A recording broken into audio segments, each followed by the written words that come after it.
camera, sound, marker, and action. Welcome to Tabletop Cinema, where we bring together the worlds of filmmaking, tabletop role-playing, and video games. I'm your host, Mikey, a freelance filmmaker, tabletop RPG game master, and variety streamer on Twitch, and today, we return to Wuthering Waves for the latest patch content, for the latest character, Qiuyuan. I know some people in our community are very excited about him. Before we jump into the game, let's take a look at their showcase materials. Their combat showcase, their resonator showcase, and their music video. They've been marketing him... Well, they market each character pretty well. But there's a lot of hype surrounding Qiuyuan because as it is with most of these gacha games, they tend to be dominated by female characters. So there are lots of arguments about it, about their target market, whether male characters sell, and all sorts of other discussions. But the point is, Qiuyuan, while he just kind of randomly popped up in the story and left with more questions, he was quite interesting, and he's drawing a lot of people's attention right now. But a lot is also kind of riding on him because I believe this is like the first patch content after... Qiuyuan on stream soon. I'm seated tablet 54 Mikusas. There she is. Welcome in, Vivi. Welcome in, Manoa. We're just about to begin, but before we enter the game, we're going to look at the showcase materials and talk about it.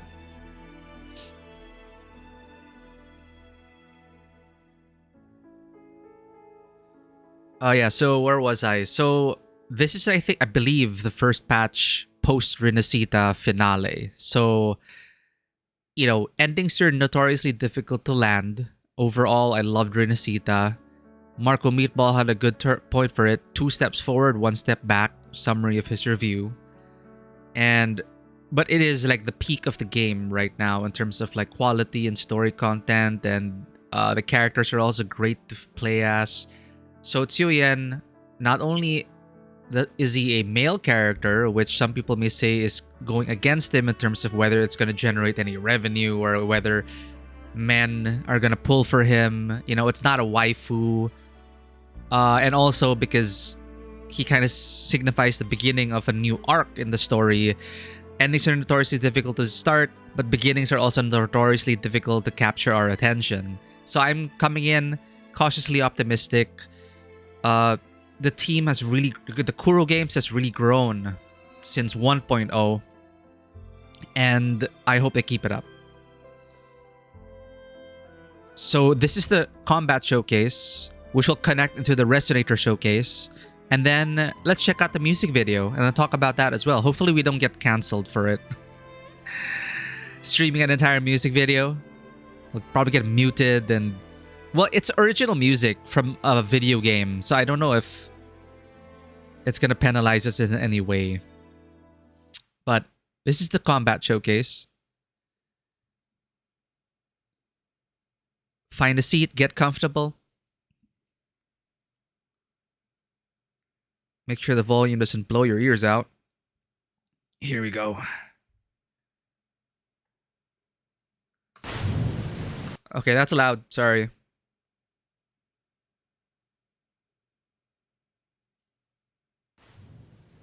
It's too soft. This should be right. Any problems with the Dispatch VOD? I haven't uploaded it to public yet, but no problems on Twitch so far. I'm gonna check actually. Maybe some parts are muted, but I didn't see any notifications. On YouTube side, it got flagged for copyright, but it's not a strike against us. It's just credit to the music, but nothing penalizing us. And so far on Twitch, it doesn't seem like there's anything muted. So that's interesting. Because usually VODs immediately have a certain sections of this VOD are muted for copyright, blah blah. Are we gonna get hit for the nudity? We'll see. But yeah. Speaking of nudity, I heard there are some nah, I don't want to spoil it.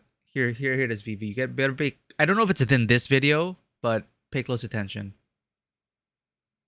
You'll know what I'm talking about. Let's go. Oh, wait. It's safe for work, don't worry. Kind of. Kind of. Alright, Qiuyuan. New Wuthering Waves character. No, not the showcase. I don't want to. Combat showcase. So combat showcase is released first. The pattern is combat showcase, story showcase, and then music video. So this is his combat showcase, gameplay related.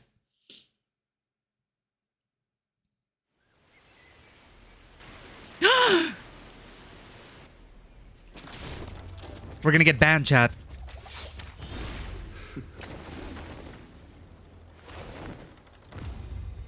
Dude put on his shirt in like one swipe of his hand.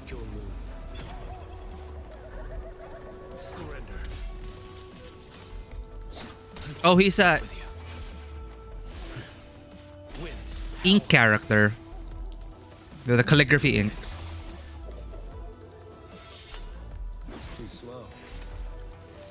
Oh, yo. Wait, Drunken Master? No, wait, huh? He kind of has moves similar to like Jackie Chan's Drunken Master technique. Yeah. Why do these Chinese gacha characters keep saying break? Break? Is it a localization thing? Like, what is it in Chinese? Maybe break is like the translation of some Chinese, I don't know, combat saying. And for those who are familiar with the wuxia genre, this guy should be interesting to you as well. You already dropped terms like the mandate and judgment.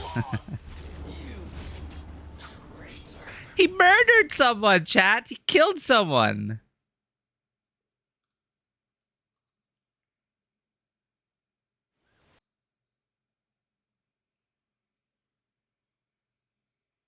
Just to make sure that we're analyzing the scene properly.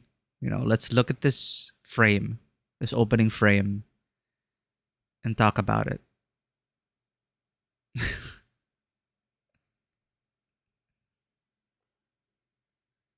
Look, we had feet last patch. Was last patch?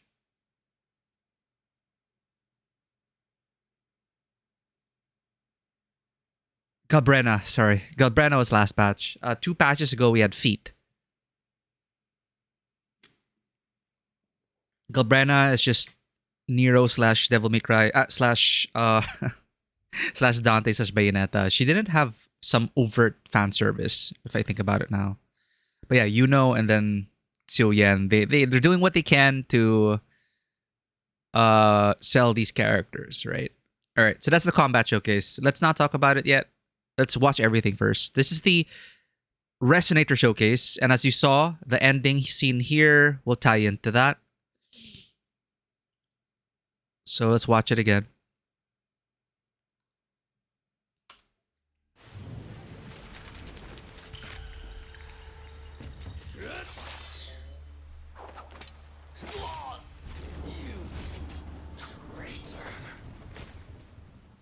Traitor, huh? Then it connects into the Resonator showcase. Resonator showcase. Let's go.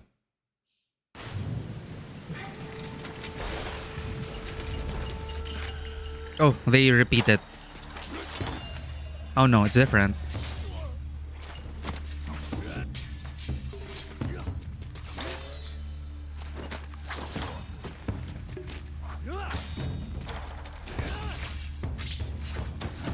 What, are they all from the same sword master school or something?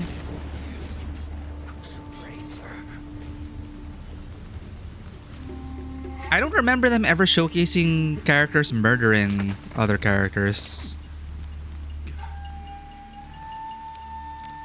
Oh. Why is he looking at his tacit mark if he's blind? You are Oh, People like you. yo, it's Himura Kenshin. I do not know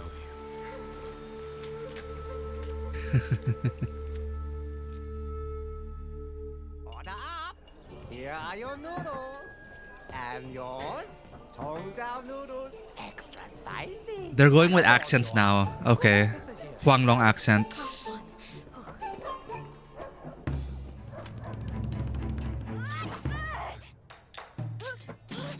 Oh, shit! Oh, damn, that's so classic. Chopsticks. My table! Where'd you come from, you little rascal? Did they get... You come with me to the patrol station. Get your hands off me! Arrest him! He's the bad one! That's how you solve it. Don't think this changes my mind about you. you. You need to stop following me. I need to avenge my parents. I need to get stronger. You wish to become stronger. I'll stop following you, but only if you teach me how to fight. Another, please. Coming right up. No spice. No spice? What are you even eating noodles for? Yeah, spicy noodles. Take this. Weak in the grip. Stiff and firm. I have you You now. lack form. Too direct, too easily read. All force, no subtlety. That's an extra hour of horse stance at dawn. Horse stance? No! I'm not your master. I had to suffer through that as well. Good and evil cannot be discerned by eyes alone. In advance, You're willing to help me. not forged. You're different from them. It is honed daily, without fail. Mingting lies just down the mountain. Do you still wish to carry on? To avenge my parents, I have to become your equal. That's an interesting change Then for you the must boy. defeat me. To leave this mountain. Begin. Hmm. Right to pierce. Save the vital.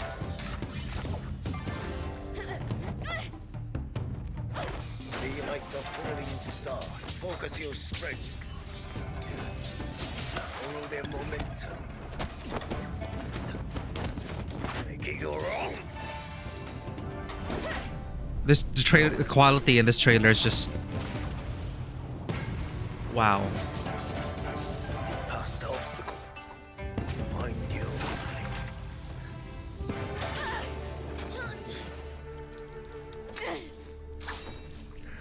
Qiuyuan and Yang Qing. I am in your debt for life. With this blade, I will honor your teachings.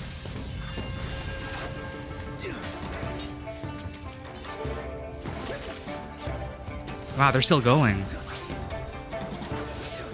It's become more painterly. It's like something out of a legendary scroll. Oh, that is...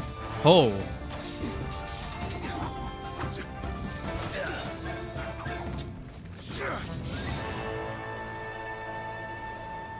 Your blade is ready. Do what your heart commands. We got it. We got the token. I won't stop until I find the one who did it.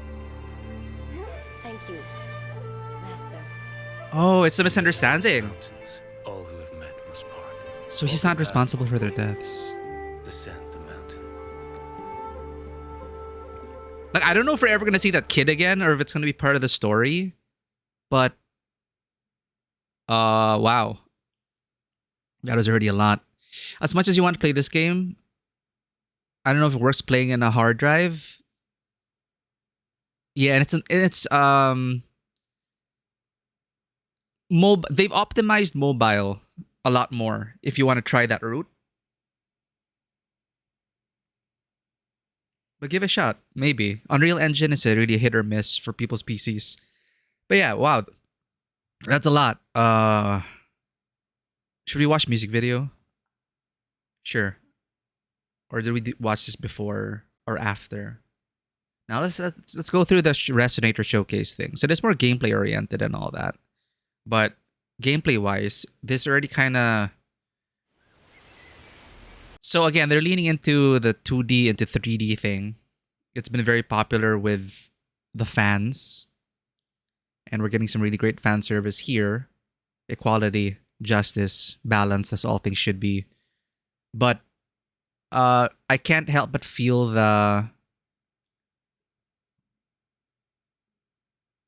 they're definitely trying their best to sell Qiuyuan. And you can see with the quality of everything. They can't just rely on the fact that I don't know the statistics, okay? I don't know the statistics if male gacha characters don't count Love and Deep Space. That's focused on male characters. But for these other gacha games which are female dominated in terms of their character roster, the men tend to be given away for free, or they supposedly don't earn as much revenue when people, because the revenue is supposed to be public. Some people keep track of that, like the gacha revenue for certain patch cycles, and people have found that male characters don't really sell as much. So they really have to pull. So I feel like they feel the need to pull all the stops. Is that the right expression? To like make sure that everything's on point, marketing material is great, character plays well, and that he has to also appeal to men in some way. So the discussion I heard about Qiuyuan is that obviously great if you're attracted to men, but also for straight men, they have to find out ways to sell him as a character as well. Because you're not going to be pulling for a waifu, and people come here to collect waifus sometimes. So, my general impression already of the first two is that the quality is just off the charts. I felt like the last patch was lacking in polish in some ways, and it feels like maybe they were focusing on like the marketing material here. I can't really tell, but like Galbrena's didn't really stand out to me too much, whether that's a scripting or directing issue. Her showcase really didn't talk about it because I wasn't very, I don't know, it felt safe. It felt straightforward. It wasn't a bad trailer. It was just, it's Galbrena showing, risking her life as a bargaining tool to, holding her demon hostage to get the demon to work for her, like just to introduce a dynamic. But the fight itself, I feel like combat scenes, yeah, rule of cool. If it looks amazing, awesome. But what can really elevate it is if there are stories tied to these battles. It just doesn't look cool. It also, for me, we become more invested as an audience if the fight scenes these characters get into also come with motivation and wants and needs and the push and pull of the characters narratively, not just as a contest of sword, but as this person's trying to catch this killer, or this person is trying to fight shit to change the world, or it's a battle between a father and a son, or a mentor and a apprentice. Storytelling through combat, and that changes and recontextualizes the way they swing their sword and move and how committed they are to their blows. So you'll see it like, it's typical for people to call each other out in these combat scenes saying you're holding back. Why? Or there's rage in your eyes, no subtlety. You're blinded by wanting to seek vengeance for your parents, but he wasn't the one after all. So that's a bit of storytelling there. Thank you for the 10 streak, and thank you for lurking, Zen. But yeah, I also appreciate the classic tropes that they're pulling in from a lot of different sections. I'm not very well versed in wuxia, but as the first Huanglong character, or the first Chinese coded character since the beginning of Renacita, playable. I mean, we got Buling, but as a playable character, he's the first Huanglong character since anime Italy began. So we're back here, and it's a clear shift in iconography and the tropes. It's like it's a clear shift. It's a clear chapter break and they're still doing amazingly technically in terms of their animation quality. And it was moving so fast, but you could still follow the flow of the motions in the combat, and that's very important when doing these things. It's not just shaky cam, fast cuts, and you don't know what's going on. And then there is also storytelling in these movements. But let's look at it gameplay wise first.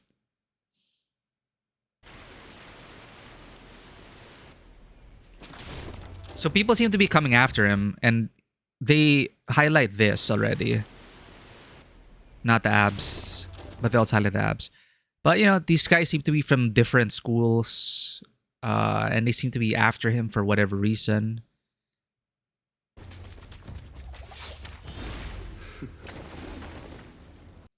But that was an interesting way to just a swipe. Just the camera swipe to clothe. Whoosh. The blade is whole to strike. Thank you for the lurk, baby. Shang Liao was before Renacita, so it's been a while since we had a male character, and one from Huanglong. But gameplay wise, I don't know anything about him aside from these trailers. Wind's howling. He actually said the line, chat. Wind's howling. So usual anime swordmaster stuff. Slash, slash, slash. Super quick. Multiple places at once. But this drunken master thing was unexpected. And I'm still wondering why break is such a common thing for Chinese gacha characters to say.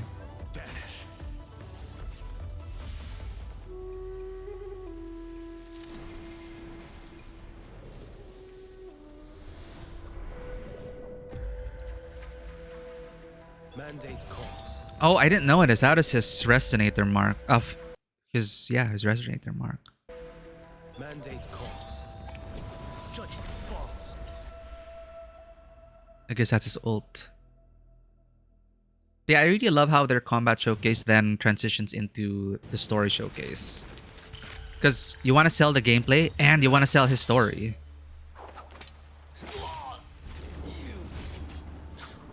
And this is a great teaser as well. Just straight up show him like stabbing a man and you're like, wait, did he actually kill that guy? Is he actually a traitor? What's going on? Opens up a lot of questions. And then here, cinematically, I was just so impressed by this already.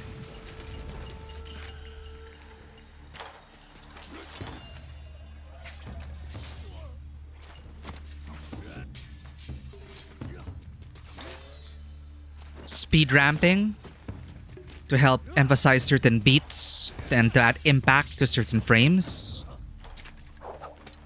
Not overused. Used judiciously, and it paced it like there was like a rhythm to it.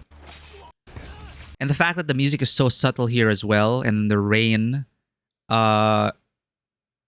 it's there, like in the background. It's looming, and it gives you that feeling of there's this literal darkness that's going around this, surrounding this character, this intrigue, this, and then they pop the balloon when he says "you traitor," and it's just such a great use of, again, Wuwa is so good when it comes to lighting. And they really found I really feel like they really found a way to like set themselves apart from other anime aesthetic gacha games. Like their lighting is just so on point. Like I really started to notice it during even in the Magistrate 1.0. Overall, their cinematic team just has such a wonderful use of lighting. And they're not afraid to keep characters in shadows. The rear lighting, the hair lighting. It creates that contrast. And it, for this opening sequence, it's really like, who is this mysterious figure? Why are people trying to take him down? He's clearly skilled, and then they say he's a traitor. Then you're immediately captured because of that intrigue and mystery. And the music is so subtle, and it feels like we are in the shadows with them, just kind of observing this drama play out. And it's just so intriguing to me, and it just roped me in instantly.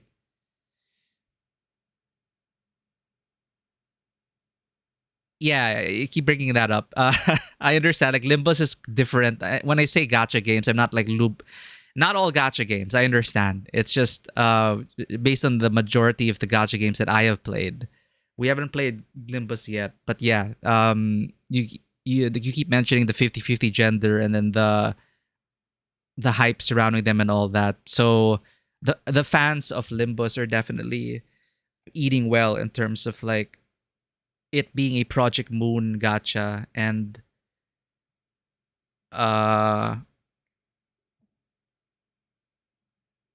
it always comes to mind. No, again, nothing to be sorry about. It's just yeah, I didn't want to overgeneralize is what I'm saying. I'm not looping it. I'm not like putting in Limbus along with all that. But yes, for those who don't know, Limbus is pretty much 50-50 gender ratio wise, and very there are gacha mechanics, but it's not as predatory, or it's not predatory at all from what Vanoa talks about.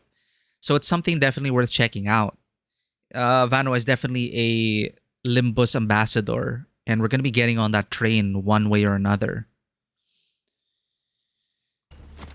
But yeah, this is such a great use of lighting and speed ramping, and the speed ramping is used judiciously.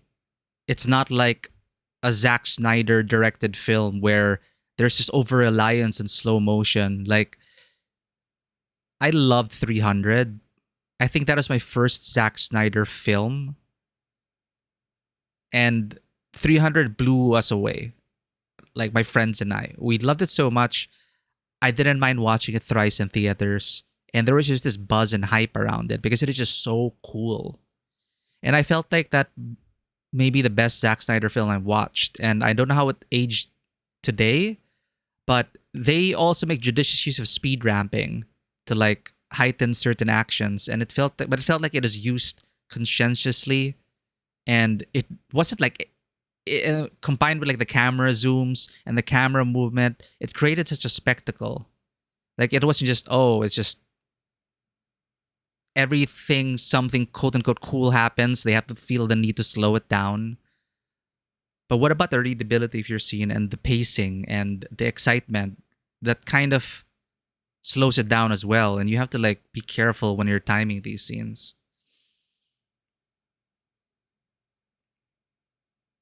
Yo, Shark Dot Dot, welcome in. Exactly. It's like 300 slow-mo kind of makes sense, and the way he I can't I'm not sure why. It's just because it is based on a comic book, right? But it felt like I think it is mostly great. I think it's mostly thanks to the cinematography, like the fighting aside, which is cool with the choreography and all that. Especially that tracking shot, the dollying right while they were like advancing, clashing against the immortals or the Persians, and then they were like punching in, then punching out, and punching in, then punching out, and then speed ramping. So like it is just that like that was one of the best scenes there, and I think the difference there is that whenever they slow it down or get into the slow mo, the shots are beautiful, like a comic book panel. Like it's framed well, lighting's good, and then you're already emotionally invested because you feel like you are also the underdogs. But these underdogs are like larger than life. They're like legends. Look at them. Every time it slows down, it's like, look at this amazing maneuver he's about to do. And as he shoved people aside. And it's like, everything about it. Like, the cinematography in 300, like, it's just so, it's a beautiful film. But yeah, welcome in. I meant like, what about the Gacha Girl games? I have not played any like music-based gacha games, like rhythm games. I have not played Bandery or Idol Master. wasn't Idolmaster all girl gacha? Most of the gacha games I'm aware of are dominantly female. I play Nikkei, okay. I play Nikkei and I used to play Blue Archive. So those are my points of reference. I'm not an active Limbus player. So these are my points of reference, which is why there's a lot riding on Qiuyuan now, because Wuthering Waves is still dominantly female. And it's coming from a certain internet trend throughout the Reddit social circles and whatnot, which is, yes, definitely it's a microcosm of the greater audience. I feel like majority of people aren't really engaged in these kinds of gender politics in their games and all that. They're just playing the game. If it's fun, it's a fun character, it's cool. But this is also coming off. A lot of people play multiple gacha games, and those who are active in Hoyo games, ZZZ, and this, for example, ZZZ is currently getting flack because we have not seen a male character in like 7 patch cycles. And the way I highlight this on my player profile on ZZZ is that whenever I get the new character, I shift my showcase. Like I get rid of the oldest and then I put in the newest. And then I had men in my showcase. And then after Lucia, it's still all female. It's all female now. It's like all the men were like pushed to the side. We had Lighter, and then we had Panda, and then that's it. It's like the equivalent of a person you told that their shirt is cool. Now they always use that shirt 7 times a day. I love these. I love the way you explained it, Shark Thought. That is exactly it. Overused, over relied on. That's what I felt Zack Snyder ended up leaning into. It's like Michael Bay, but explosions are cool, I guess. Like Michael Bay, I guess, and Zack Snyder. You may have seen it in their first few films, but then their like 10th film is the same over reliance on it. 300 was novel, it was new. I don't think people were very much familiar with Zack Snyder, and it is his directorial style, but it can get tiring. So definitely on point with the comparison that it's like, yo, that shirt's so cool, and then they wear it 7 days straight. Not only 7 times a day, but 7 times a day, 7 times a week, and then you're like, okay, I know you for this, and then he becomes defined by that shirt. Right? He becomes that guy who wears that shirt. That was like Zack Snyder and Michael Bay. It's like, you know what I'm talking about, right? It's like Zack Snyder, yeah, like slow-mo shots and melodrama and brooding. And then Michael Bay, everyone knows him like, oh, explosions, yay! And then like circling shots. I don't know, Shara. Maybe he went to the gym in the shirt and then he wore it again. So 7 time periods in a day. It's possible, right? He wears it for the early morning jog, for when he gets to work, and then post-work shift, and then when he goes out with friends, and then when he goes to bed. That's already what, like 5 or 6 times a day. Anyway. Sorry, let me just catch up on your chat here. Then we'll talk about this trailer a bit more from cinematic perspective. I meant like what about the all-girl gacha games, particularly with their audiences? In terms of what exactly? Sorry, I'm trying to follow.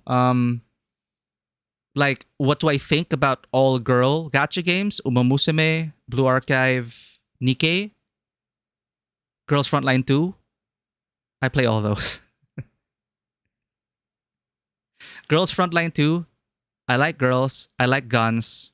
Girls Frontline 2 are girl guns. Gun girls. So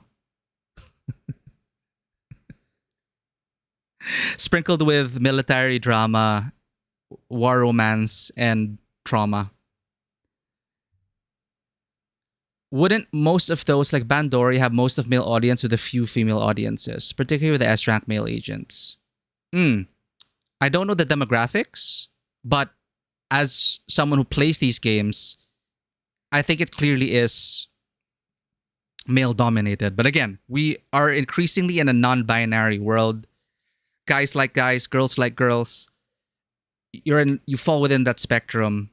So in terms of gacha sales and all that, but with a more conservative society like China, uh, where most of these gacha games are from,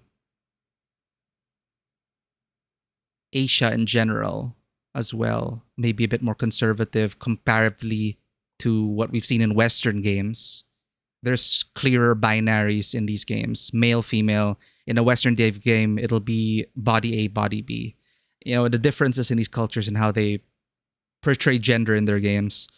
But yeah, it feels mostly like that meme of just men gooning over their waifus, their 2D and 3D waifus. I honestly play for the plot. I know what you're gonna tell me. Oh, that's what they all say. He's playing for the plot. He's playing Nikkei for the plot. Generally, chat, I don't really find the characters like titillating. I don't goon over characters, and I'm not like attracted to them sexually. My pulling criteria is honestly, is it a cool design, and do they have a cool story, and are they fun to play? But I will genuinely say that the stories I've experienced in Blue Archive and Nikkei have made me cry on occasion, have made me laugh as well. And the stories that they tell can be so well written that the whole thing about gooning and fan service kind of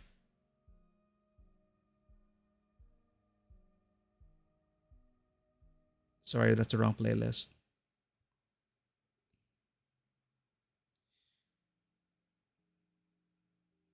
But yeah, what's interesting is whether it's for clout or for hype or riding on the bandwagon, you would think that, you know, these all female character games would turn female cosplayers away, but they really love cosplaying as these female characters from like the Hoyo games, for example. In anime conventions, you'll see a lot of women cosplaying as these characters. And the content creators I watch, who are mostly female, I hear them gushing and raving and loving the designs of the female characters. So it's not really meant to alienate them. It's more, I mean, as a guy, I can appreciate Qiuyuan. As a girl, I can appreciate Galbrena or Carlota Cantarella. So it's so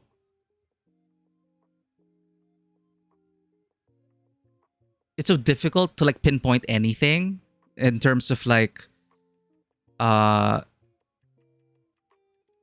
is it like a disservice to the storytelling, or what kind of people does it attract, or like there's so many levels you can approach the criticism that it might be more constructive to kind of figure out, okay, like let's talk about a particular point.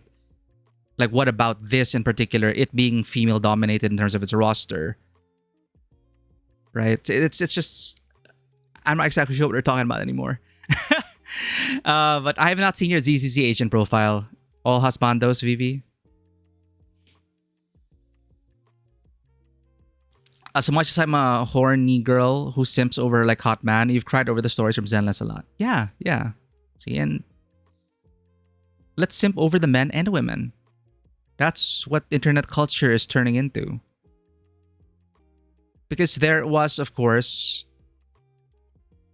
there are paradigm shifts happening socially and culturally where indeed it still is a problem, and it was and still is a problem from a feminist perspective in terms of objectification of women and how they didn't have as much rights as men, and how it's very skewed still towards men in society in different levels of work and play and social circles. So there are definitely criticism on that point, and then feminism trying to fight for those rights and representation. And then now where we are is like now we're increasingly non-binary, and then with these fictional characters, the internet, in my experience, has been so open about objectifying everyone. It's like, let's not control how women should be portrayed. Let's just objectify everyone. I'm not sure if that's the way, the that's how I perceive it to be in terms of these anime games that we play. And people are so open about their kinks and love for feet and armpits and all about fictional characters, by the way.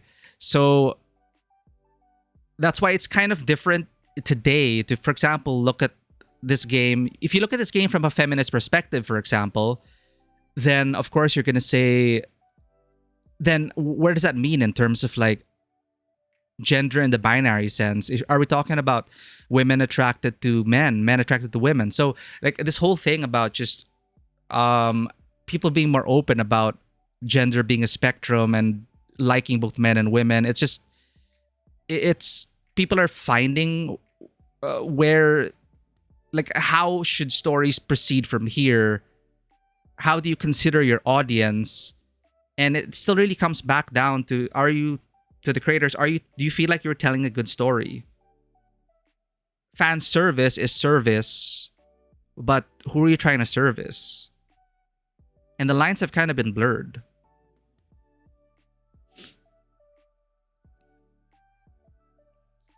If y'all grow up with those stick action animations on Playground YouTube, you just do that, but with sexy girls. I grew up with those. What a blast from the past, Shark. Those were some of my favorite videos on YouTube, like the animator versus their creation, and then the stick animations fighting against the hand. Oh man, that's classic. Yeah, I love that. You really love some of the women in Zenless. Okay, and if we're going like into culture and like gender roles and stuff like that, which I'm not all too familiar with because I never took up those studies, but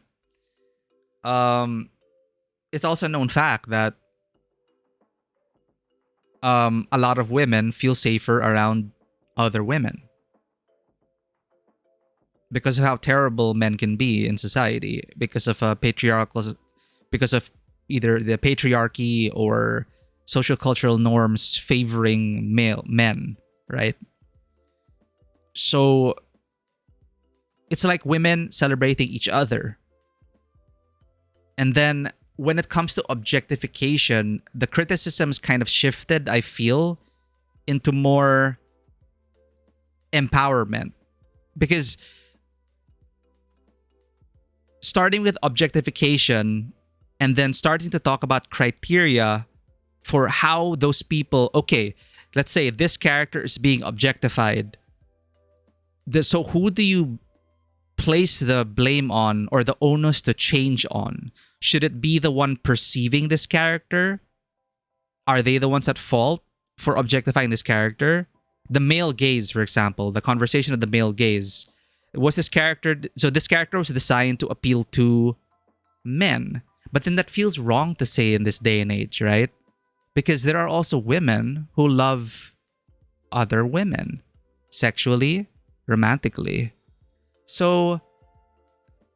I think that's my point. Like, I went a roundabout way. I apologize. But it's so interesting to... It's kind of confusing and messy, but also interesting to talk about where we are right now in terms of like how fictional characters are represented in media. Because if we want a non-binary society, then as Vanua said, if everyone is objectified, quote unquote, then no one's objectified. Is that where we're going in terms of character design for men and women? TTTV Chaos Doodle, welcome in. I think it's fine to objectify as long as you can do it respectfully. All right, let's keep it within fictional characters. Because, okay, I'm part of these circles, and the gooning and the objectification and all that, the dynamics change a lot since we're talking about fictional characters who are Okay, here. It may sound a bit dark, but these fictional characters are fictional. They do not have agency. So people are more open about gooning over them and then fan arting, not safe for work stuff, shipping these characters, and it's fun. It's entertaining, but obviously you don't want to take this into the real space where you start doing the same thing to actual women and actual men. Obviously, like, we're on the same page and all that. So that's another discussion that we're not going to get into. But I was saying about, like, it's an interesting discussion now because starting the fact that they're fictional and we're talking about objectification, just to complete my point, it can also quickly slide into puritanism and the extremes of that. Because then it's like feminism was fighting so hard to be represented equally and not to be objectified through advertising, through media, through beauty standards. But then what ended up happening in some circles is that then they start prescribing things that women should not do. So I bring back my point about, is the onus on the women, the ones being objectified, to change how they look or to change how they speak and act so that they will not be objectified? Or is the problem the people objectifying them? And for me, it's the people objectifying them. That's the problem. The ones, like, so then we shift from a character that is sexualized to a character that is empowered. And I'm reminded of Bayonetta. And then there was a discourse about this, about Bayonetta, because is Bayonetta purely in service of the male gaze? But then, as I said, it feels kind of wrong to say that in this non-binary. I would like a non-binary society, okay? I'm not ashamed about that.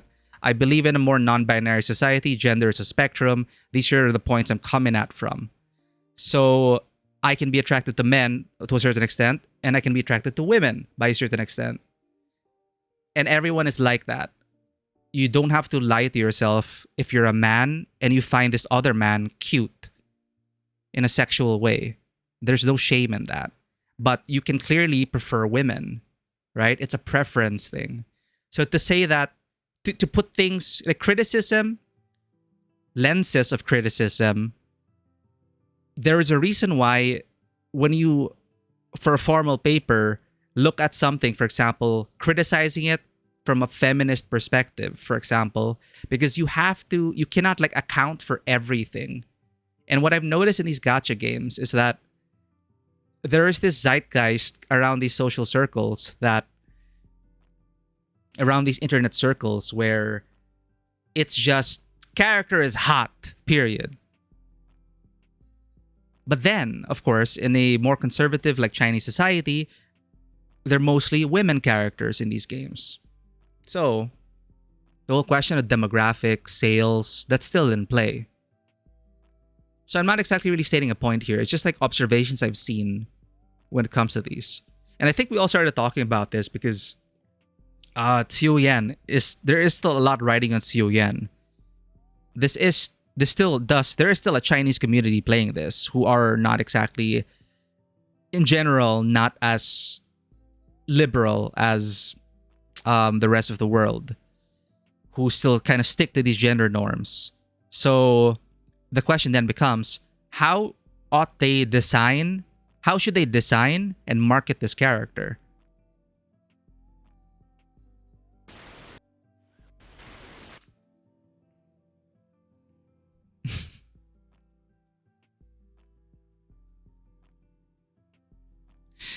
So I think it's a positive that I can look at this and see that this is from one angle, you could say this is the objectification of this male character for the female gaze. But is that then a problem, or is this empower, like with the power dynamics, the one perceiving this character, who is the one in power in the situation with the fictional character? So if we're going to talk about fictional characters as having no agency and no power, then I think that's in theory where a lot of the quote unquote gooning over these characters comes from. And you just have to be aware of it when you go into the real world and don't apply the same things, because if you do this to actual real men and women, then the power dynamics shift. So it's interesting how this is also, like with fictional characters, it becomes I've noticed a celebration of the objectification, a celebration of the fetishes that are on display. And I think of it as a net positive as well, because there are certain taboos that are more openly discussed and talked about. There are people who are more open to their awakening to certain preferences and desires, rather than having to keep it bottled up and to hide from it. So these spaces, these gacha spaces with these fictional characters, it's a relatively safe place to explore such things with these fictional characters, where you can look at yourself and how you perceive these characters and, learn more about yourself. And I think that's what's amazing about storytelling in media and fictional stories. They are ways we can explore not only the story of the world, but also learn about each other. Okay, I've been yapping. I don't know how we went down this path, but ADHD is a thing. I already talked about how I really love the subtle use of music here, how you can still follow the action. Right, it started from speed ramping. That's ADD chat, I apologize. It started from speed ramping to Zack Snyder to storytelling, and then somehow we went into attempting to discuss gender politics in a gacha. It thinks it's Qiuyuan. But this is such a great intro, because not only does it look cool, but did you know that pacing? It's like a dance. The speed ramping it's so well edited. In this case, it's like a power of the editing and the use of the droplets, the movement, because these details, the way rain works, the way physics works, they don't forget that in this animation. Graceful, like water, right? And the slow reveal of the character from a wide shot, we're slowly coming in closer, and then literally a slice reveal, right? Then a close up of his face, and he's blind, right? So the way he's looking, he's not looking at the person. It looks like he's looking past the person, and the color of his eyes also clues you in immediately. Is this a blind swordmaster? And that scar, where'd you get it? It looks fresh. And people coming in from all directions. And again, the amazing use of lighting for Kuro games. I believe this is one of their signature styles, where they have a strong rear light, like highlighting the outlines to make them stand out from the shadows. They really love playing around with shadow and lighting, and it's a very Kuro games cinematics thing. This is so good.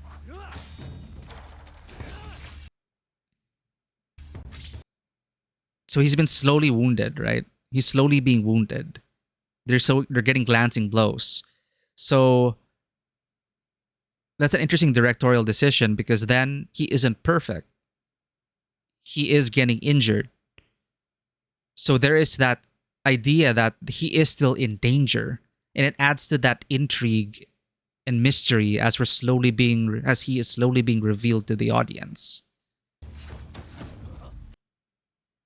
And where we can still follow the action. The movements are edited so well, in couple with like the speed ramping, and then the camera movements, and then ending, of course, we take a breath, we take a step back, and the perfect timing of this lighting and them as the focal point. It's just so good. And then that single line already makes me question this character's motivations and story. And him leaning against like that, so good.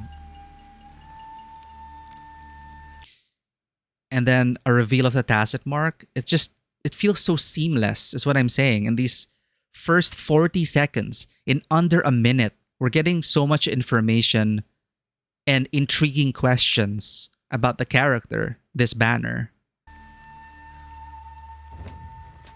And then this.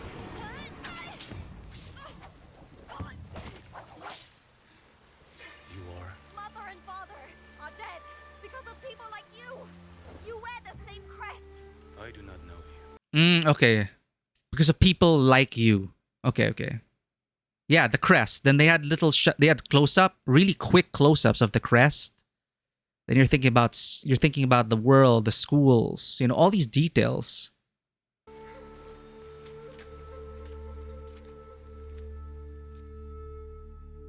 Order up. Here are your noodles. And I'm also interested by the fact that they have decided to lean in on stereotypical Chinese regional accents. Because they experimented with this with the voice cast in Renacita. Renacita felt more diverse because of the accents in the English voice acting. Where each character had where some characters had particular ways of speaking. And someone also it is also a really amazing detail I didn't piece together because I'm not used to like accents as storytelling devices. But take note of Galbrena and Augusta's accents and realize that it's because they're from the same region. They were childhood friends. They were from the same city. So something as simple as that. It's like, why do Galbrena and Augusta sound similar with their accent? Simply, that clues you in that they may have been from the same town, the same region. Zani has a particular way of speaking as well with their accent. And then from a Huanglong character, we had Pu Ling, who sounded like your stereotypical Chinese auntie. Who be like, boss, do you think you should be doing that la? Singaporean, the Singaporean accent that a lot of people are familiar with. So Buling kind of has that. And then now you have James Hong-esque Noodle Stork from Panda, from Kung Fu Panda. Like a typical restaurateur that you'd see in a Kung Fu film, right? They're not ashamed to bring that. Ping. Order up. Here are your noodles. Here are your noodles! And yours? Tong down noodles. Extra spicy. That'll warm you up. Chong chow noodles, Close one. extra spicy.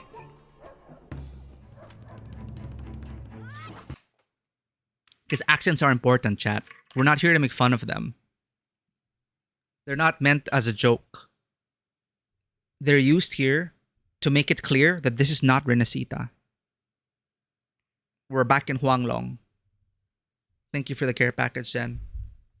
And I love this trope of the young apprentice who tries to ambush their master.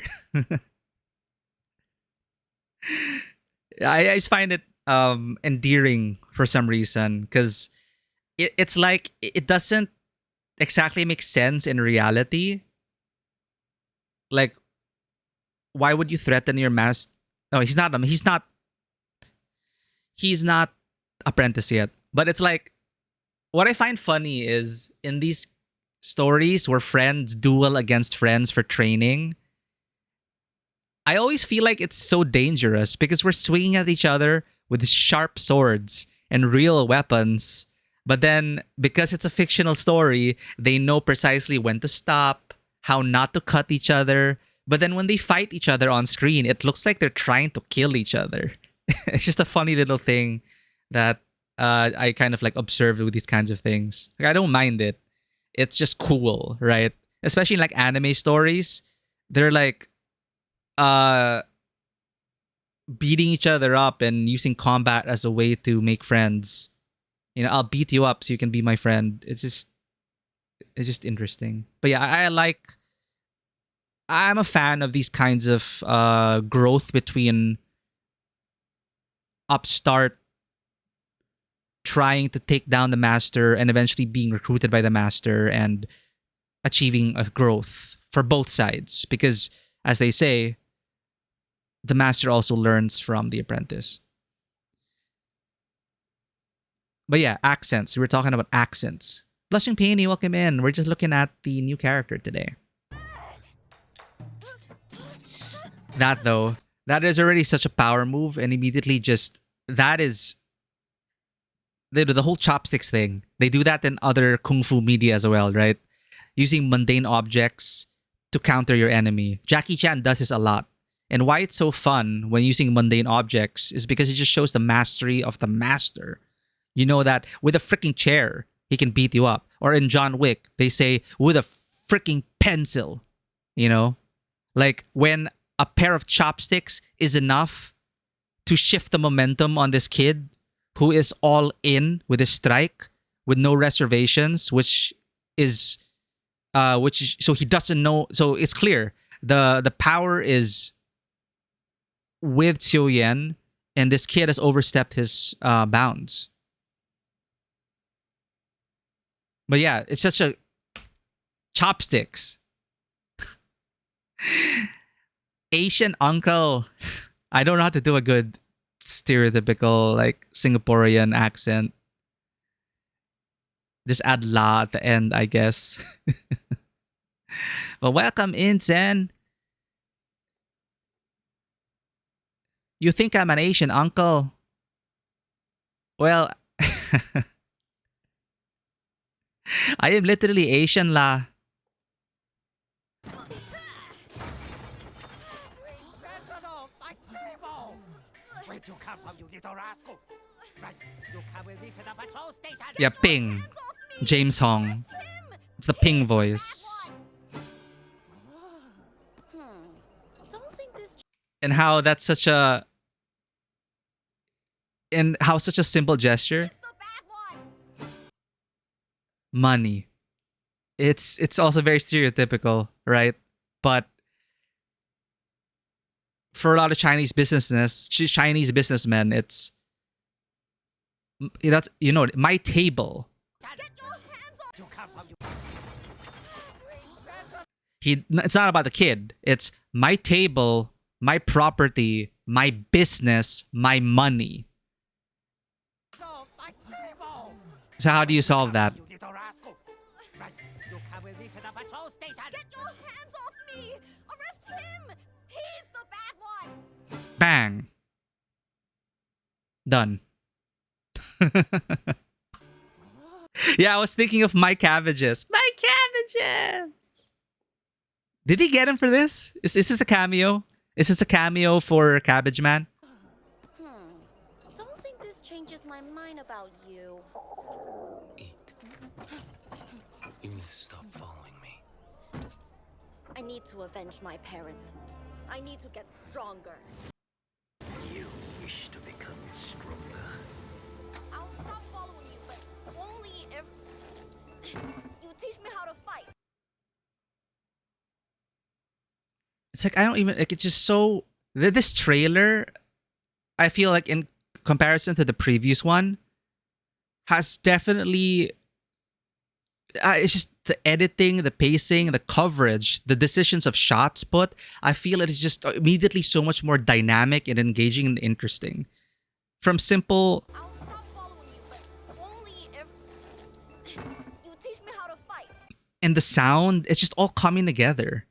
It's like on every level, the elements, the music, the sound effects, the editing, the cinematography, the direction. I don't know what it is about this trailer. It's just the only words I have for it. It just flows so well, and it kind of also highlights how flowy this character is in terms of his combat style and fluidity. Whether it's intentional or not, it just seeps into every portion of this trailer, and I'm just a fan of the cinematics team of Kuro. Yeah, he's blind. It's a typical blind eye in blind person in animation eye. Crusader Kings 3 added China. People memeing career growth playing in Europe and Conquest, but in China it's exams and trying to get your kids to score higher on them. They're probably not wrong. Especially in a hyper-competitive culture in modern-day Singapore. As your position in Imperial apparatus depends on them. Qiuyuan be giving the special promo. Damn. So glad I got him and max him out day one. Hell yeah. We got 2 yen enjoyers here.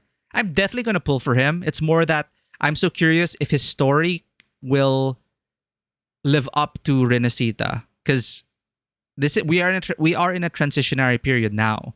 We're like back with the Huang Long character, and it feels like a take two for Kuro. I know we're going to the new federation, but it's like we just kind of push Huang Long aside, forgot about it for Renesita, and then now we have clear, like, this trailer is also so important because it's a clear regional distinction.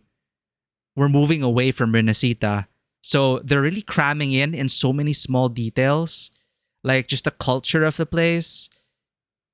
His character, of course, it's about him, but all around him, the places, the culture, the sights, the sounds, the cuisine.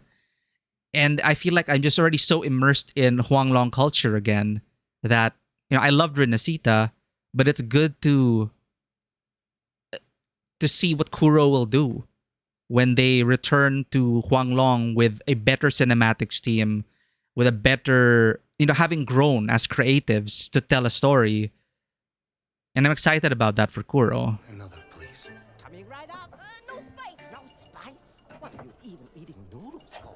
Who's that? You see something that's also very so stereotypically Asian. No spice. No spice? You ask someone, okay, we're not about cultural stereotypes or norms. A lot of these hole in the wall mom and pop shop restaurants, like in Asia, in China, even in the Philippines, they have a particular way of being proud about their work. And it's like, this is the way I'm going to serve the food. If you don't like it, go to another stall. It's like, I'm not here to cater to you. Like, you don't like my noodles, you go to other place. No spice? What you even come here for?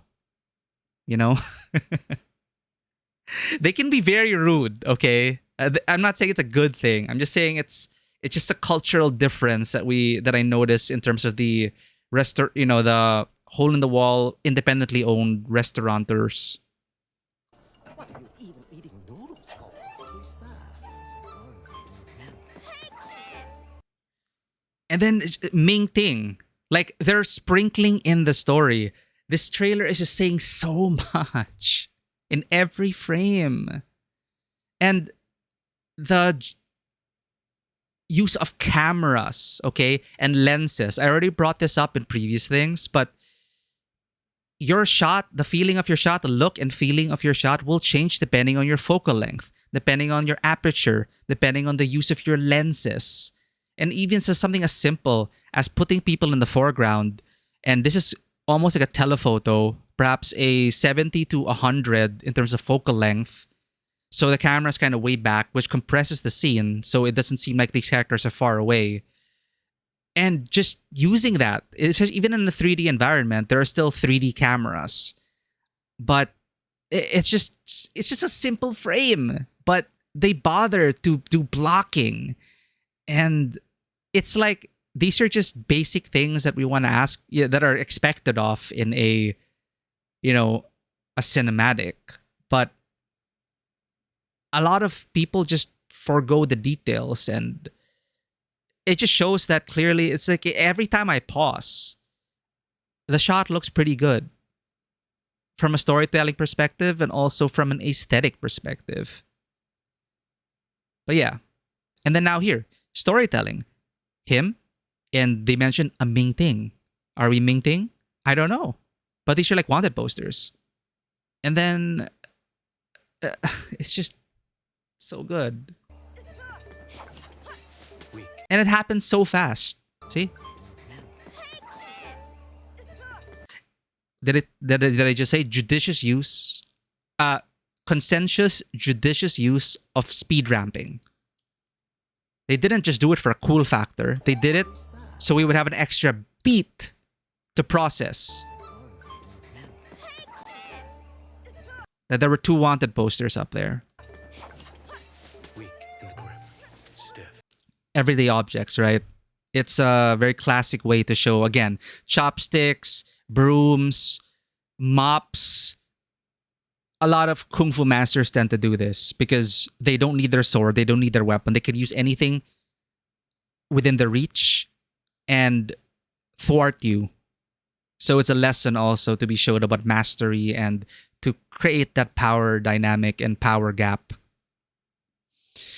You just want to get some samyang noodles? Dude, I want spicy noodles now, honestly. Every time your mom buys hot sauces, she has to, as if drinking them. What? Okay, that's a lot. You need to buy the bulldog bottle because what's your spice tolerance? Bonnet peppers? Okay, I enjoy spicy food. I'm not very familiar with the whole hot sauce culture, right? Like there's so many different hot sauces and peppers and all that people are really crazy about. I mean, I'll try it, but yeah, I definitely don't shy away from spicy food. You lack form. Too direct. Too easily read. And there's the training montage. That's an extra hour of horse stance at dawn. Yes, Master. For anyone here in chat, are you guys familiar with the horse stance is? That's an extra hour of horse stance at dawn. And it's interesting that they just keep it in dialogue and they don't actually show the kid doing the horse stance. But this is a punishment. An hour of horse stance at dawn is a punishment. Lambs are reminding you of Guangdong people that can't eat spicy food. And yeah, like within China on its own, the regional flavors. Yeah, I watched Cooking Master Boy. How certain regions prefer spicy, some don't, right? See? And that's a great thing to bring up, Zen. Again, we're in Huanglong now, right? That also can say a lot in just a single line about this boy. It seems like he's far from home. It seems like he's gone out of his way to look for this man, to get his revenge. This kid might very well be from a far-off region that has not spicy noodles. It's such a simple thing, but it says so much. And that's another thing that I have for this trailer. Not only is it just so well put together, it's just every other second is something you can look into from a lore and character perspective. Yes, Master. I'm not your master. But I know you're a good man. Good and evil cannot be discerned by eyes alone. In advance, You're willing to help me. You're different from them. his holy day without fail. And again, the blind trope, the blind man who sees more, right? Cannot Good and evil cannot be discerned by eyes alone. be discerned by eyes alone. In advance, You're willing to help me. You're different from them. his holy day without fail. Mingting lies just down the mountain. Do you still wish to carry on? To avenge my parents, I have to become your equal. Then you must defeat me. And again, classic, the cycle of mentorship and apprenticeship. And the shift in style here, and the scroll, the ink, the painterly effect, it already just elevates it even further to be like, this is like a mythical scene that we are observing. And it's also to also make it less confusing for the audience, because there are two fights here being intercut together, which can be very difficult to do. Intercutting is very effective. Intercutting from scenes, I mean, like past, present, or sorry, yeah, past, present, and then matching those cuts with each other. It is an editing challenge, and also it's challenging, period. So how do you keep the audience from not getting confused when you're switching scenes every half second? When you're trying to match these, so how you can help that is, of course, to differentiate the lighting and the style to make it contrast with the current timeline, and also match cuts, which we will see in a second. So you're not immediately jolted subconsciously because in one frame he's swinging left and then in the next he's swinging right, and you don't have that mental disconnect. So match cuts are very important as well when we're trying to keep people on task, when we're going to intercut now in this very impressive scene which blew my mind. Begin. See, and then we're now with, it's back and forth.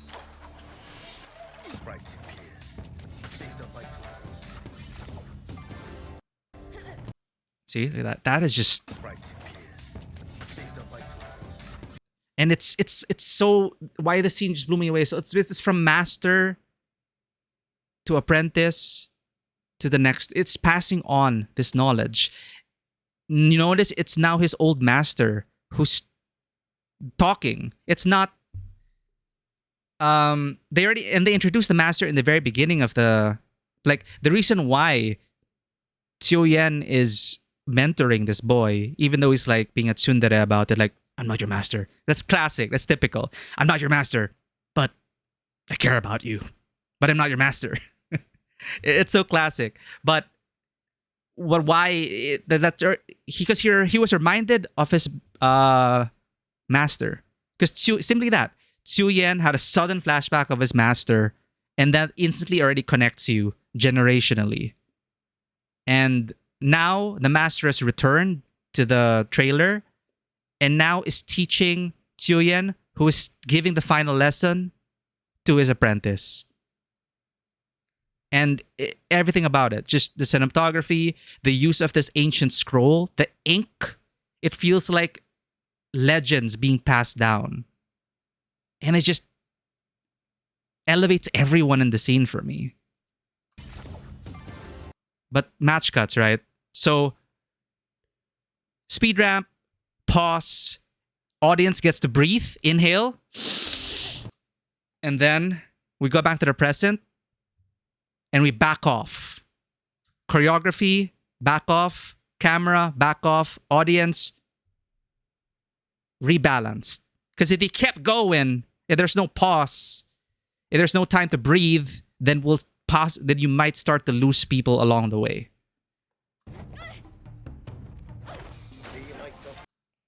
Match cuts.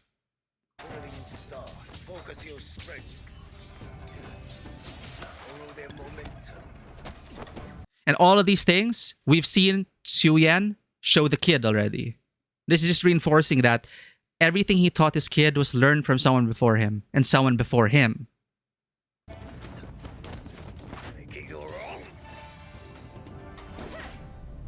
You see that?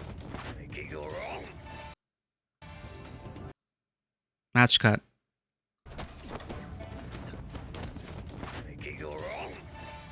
And they only do match cuts.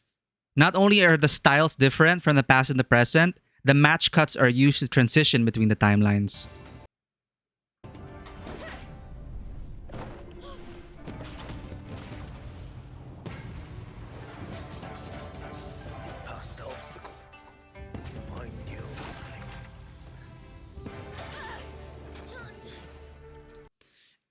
And how this,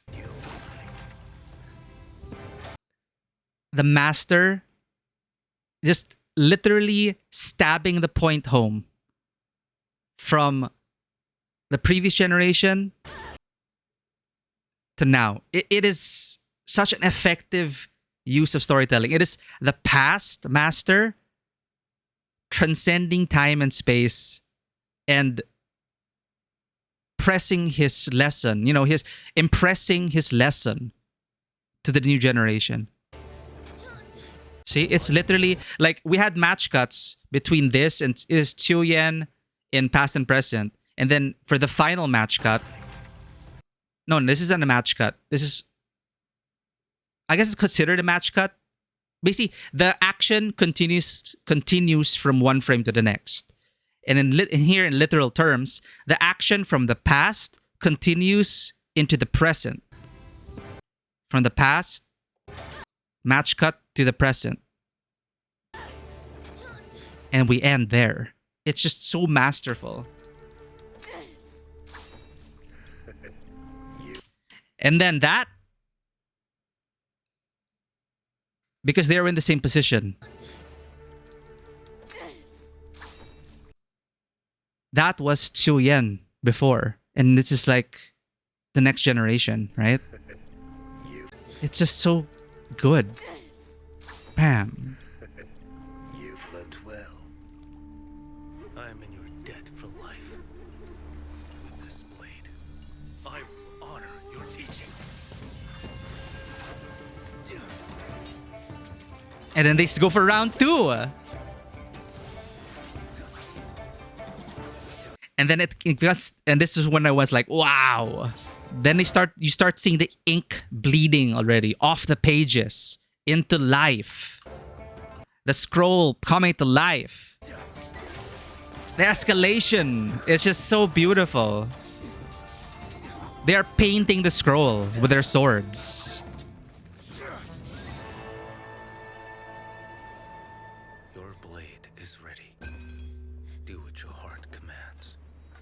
And that is not only symbolic of him winning, getting that token from the master, but also a shedding of his own past. A shedding of his own past. Is ready. Because that crest was on him the whole time. And yeah, he still wears it. But, the weight of the past.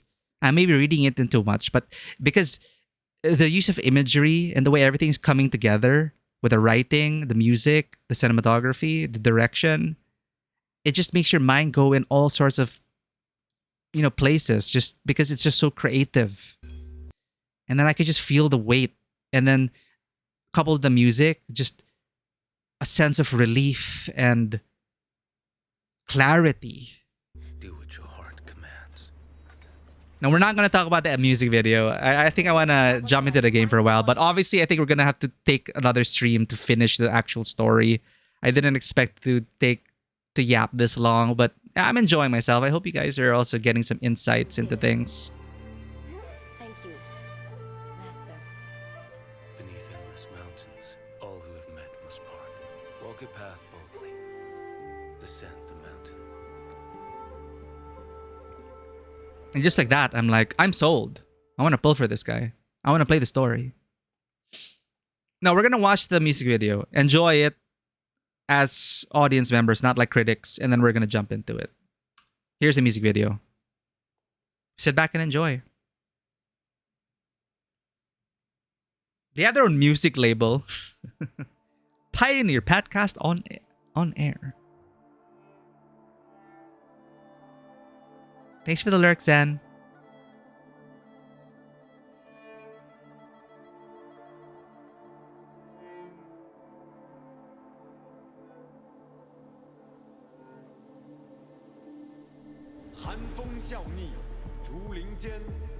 Chinese. 夜交错忽现明月，箫声起，折叶飘落，淹没在汹涌的夜。夜色竟然手中剑，背对暗芒何惧险？出鞘迎雪浓似墨，入鞘收笔断流烟。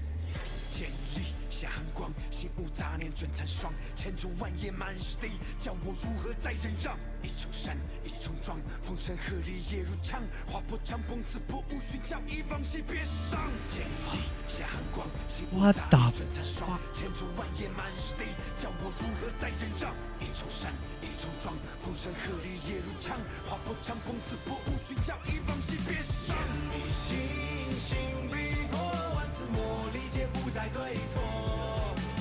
他远山总险关，藏书上不让泪滴落。剑出鞘，给予我一剑斩断所有罪与责。这次生报来世，势必冲出心中间的巍峨。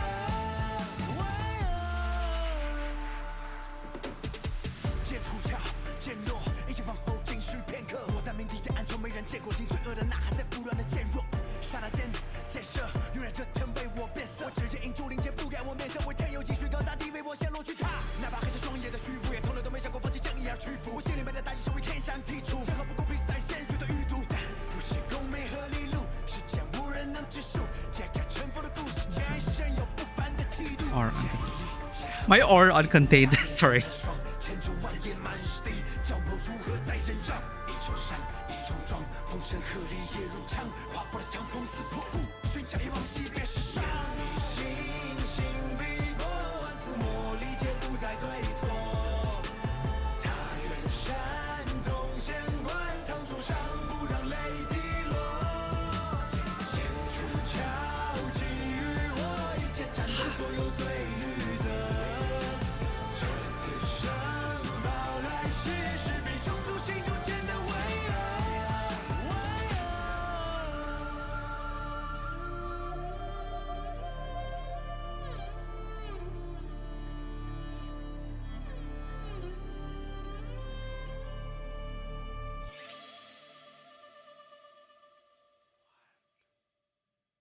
What was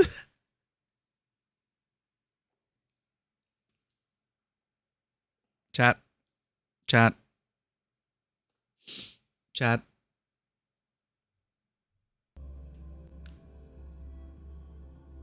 You know what we're doing after that? Aside from, well, you can do that, Vivi, but I'll do something else. I'll do something else to him. Ow! I will do. I meant I'm gonna pull for him. I was gonna do something to him. I meant pull for him.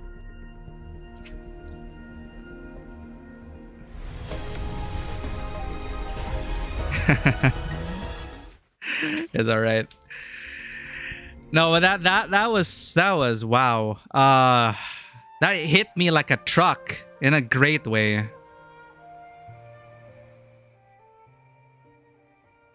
That like,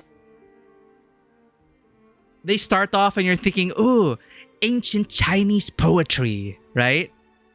I need to hear that again. Sorry, like, not the whole thing. I just need to hear that transition again. Yeah, the visuals, it's nothing crazy like the Resonator showcase, right? It's just beautiful painterly scenes. And it's just so gentle in contrast to the rap. And it is focused on the poem, the lyricism. It is clearly focused on that. It wasn't meant to like wow us, visually with combat and everything. And I don't know if that's also intentional, but because it's a blank character. So you hear and feel. And yeah, they're beautiful sights, but the focus here is on the oral experience. Not A-U-R-A-L, not O-R-A.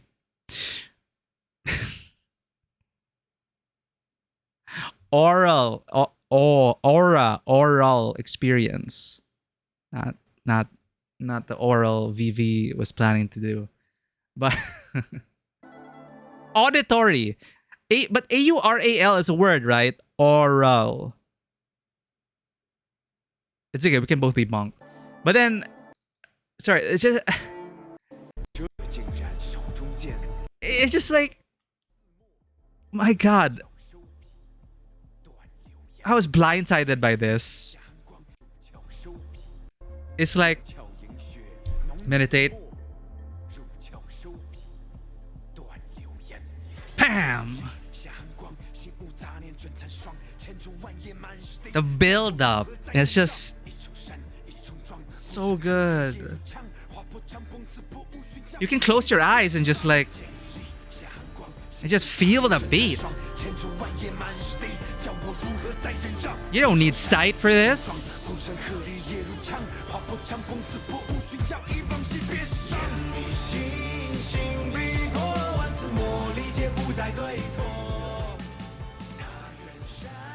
Dude, I don't care if they mute this VOD, okay? I don't care.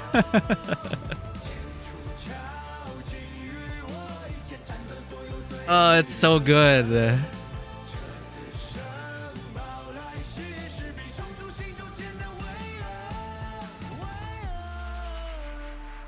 Glory. Glorious, chat. Glorious. Well, thanks for going on that deep dive with us.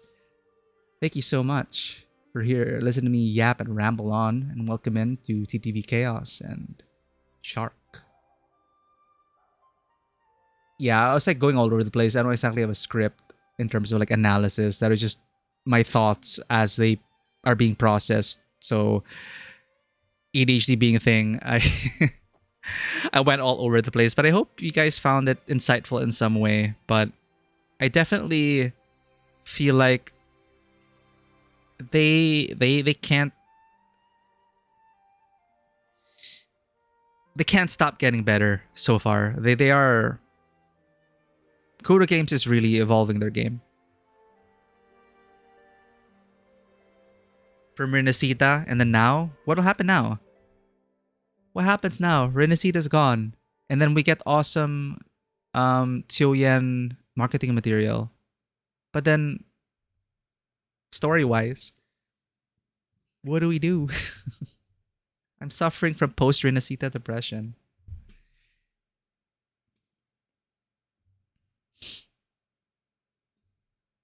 I see what you're saying. What we were trying to say, Vivi. The glory, hope. Totally hope. Hope. The glory, hope. In this battle that sealed the fate of Renacita, its people rose in defiance. And among them stood another, a swordsman of Huanglong, guided across the seas of Huanglong Mingting to lend you his strength. Wait, didn't it say wanted poster for Mingting? Across the seas by Huanglong Mingting. He fought as one among the countless souls drawn to this hour. But the story of his own journey and the shadows of his past remain known to few.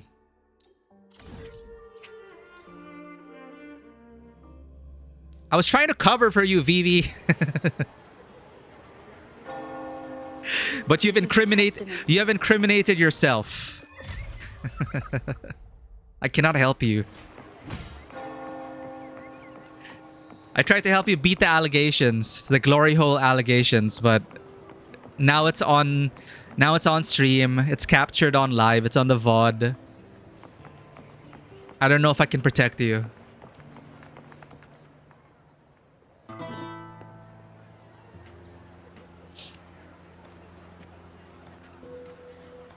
Aw, Alfira.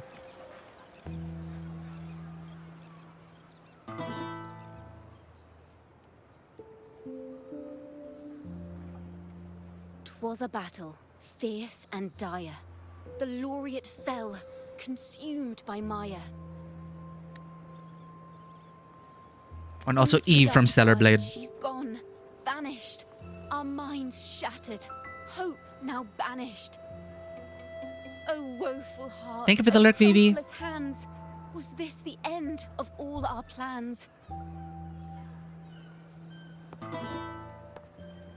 Then soared the Dark Slayer, wings of flame, striking down foes, breaking the chain. Our laureate rose in radiant swell, outshining the Threnodian spell. Though shadows vast did crowd the night, the light of unity shone ever bright. With lantern held high, she banished the dark tide. Renacita's long night hereby cast aside.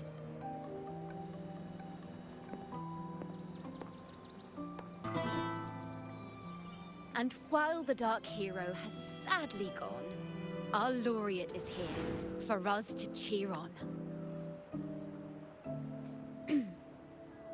Like, did she actually play the chords? I don't think so. Well, it was such an epic fight. If I can spin it into a song, maybe it'll live on in the hearts of Raguna and Septimont, and all of Rinasita. Okay, I like how I think I see what they're doing with Chacona, because you know she was really very much like very side story, right? I mean, Wandering Bard. Why was she even there at the finale? I love Chacona, but it's like story wise in comparison to like the others, where does she really fit in? And really, once you have a minstrel and bard in your game, you better make sure she's a reoccurring character throughout everything. So I like that she's giving us like a summary poetically about it, and that she's gonna sing of our songs and exploits. And I'm excited to see Chacona wander with us. You know, she's a support character. She is like the Astrayao of this game, where she sings off field and makes your party stronger. So she's a cute animation. Like, she creates copies of herself, a trio. The Trio of Destiny, she calls herself. And then they fully animated it. Like, she's like dancing and swaying. It's so adorable.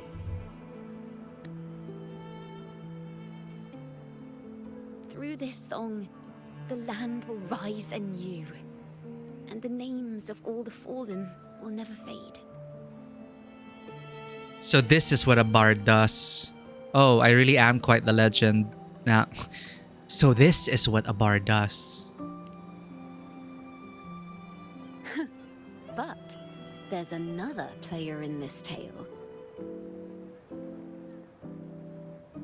He was neither Raganese nor Septimontian. Have you heard the story of this outlander? Yeah, he came out of nowhere and delivered a pivotal piece of the puzzle. No. Felt a bit too Then convenient. listen close. My melody will bring the story to life before your eyes. Oh, right, and her forte can do this. Literally transports us. Oh, that's how they'll do it. Okay. This is a story told by Chacona.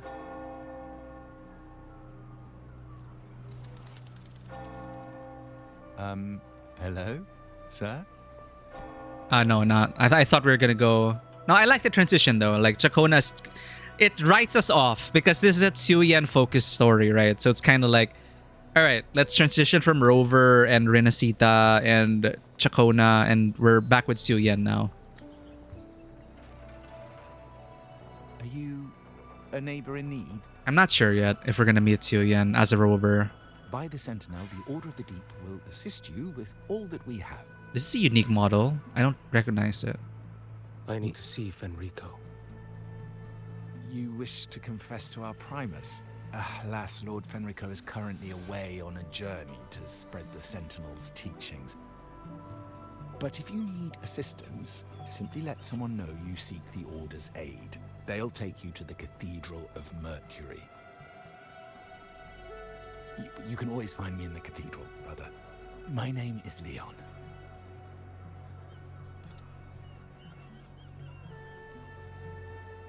Dude, maybe he just wants to sit there.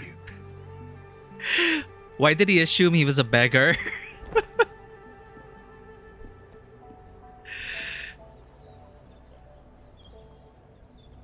His hair really reminds me of... To a Primus colluding with a Threnodian. His hair really reminds me of Kenshin.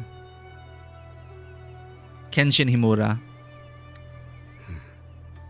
But if he's not here, then I'll seek out the Blessed Maiden. Or Rover.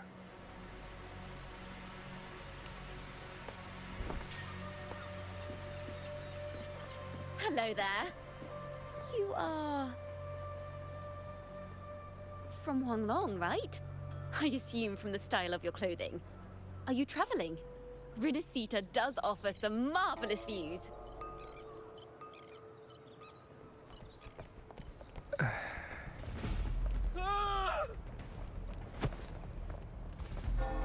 Oh, so Chacona was there.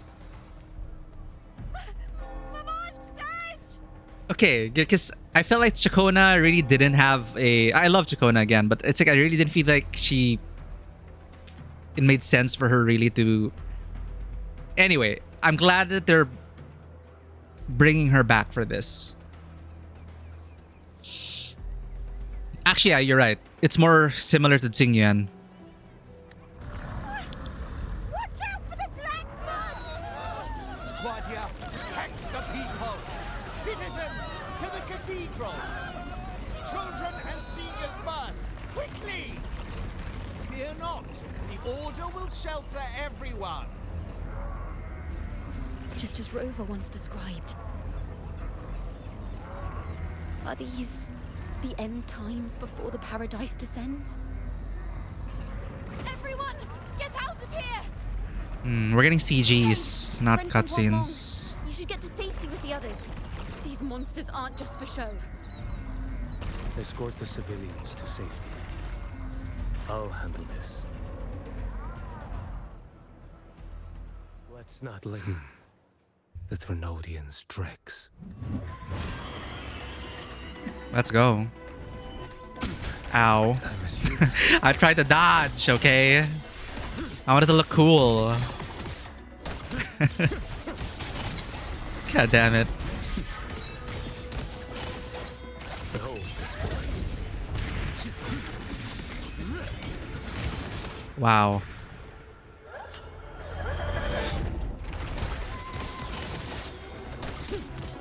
Brother Leon, come aboard now. The cathedral is already close to capacity.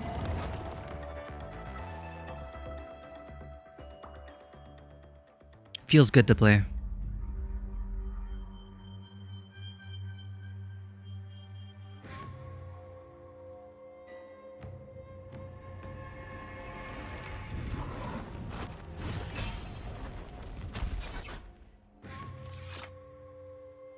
It's you. Get to safety. But there are still people trapped in the square.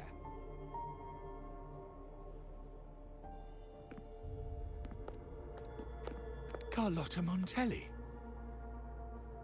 Sir Leon, and this is... Qiuyuan. I might not have survived if not for this kind soul from Huanglong. My deepest gratitude for your aid.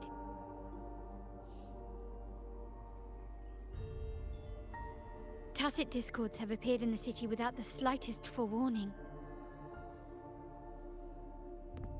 Miss Carlotta, what of the Montelli quarter? Have the civilians there been safely evacuated? They're en route to the cathedral as we speak. You may rest easy on that front.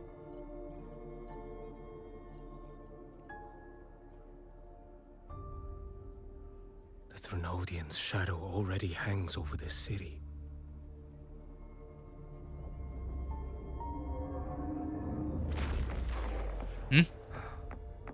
I can actually see you through the dark tide. How can it... Could Oh? it be? Oh, his tacit Marcus. Are you leaving, sir? This place is no longer safe.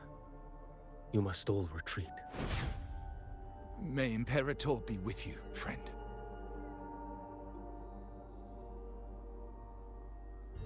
Quite the mysterious man to vanish in such a fashion.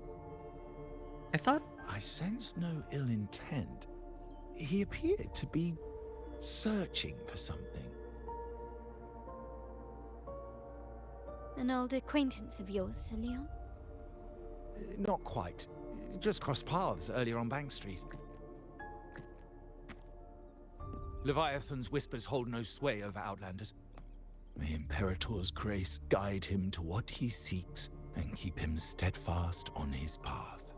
No sway on Outlanders. I thought it's called Brenna who could see through the dark tide. Apparently he can too.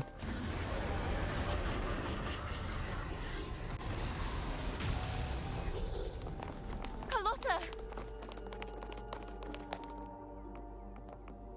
Everyone from the square should be inside the cathedral by now. I went door by door to make sure. The children here are the last ones left. Okay, I was actually hoping for more scenes like this. You're a Takata. Because I remember our last stream was also talking about how it's, they couldn't do everything because we were focused on Galbrena and Rover and everything. But I was curious about what was going on in the city. We never really got a perspective inside the city when it started getting flooded. They just told us like, oh, it's flooded. The dark tide is here, but we never actually saw it. So I like this alternate perspective and the fact that you're bringing back characters. Because I think a lot of people in surveys and on Reddit especially kept saying, Kuro Games, you keep forgetting to bring back cast members when it makes sense. So like how they forgot about Lupa in Augusta's story. I'll never get over that. Lupa deserved to be in the hunt, chat. I will die on that hill. You're a Tokata. Right. And Tokatas were heretics and blasphemers in the eyes of the church. Chakona Tokata.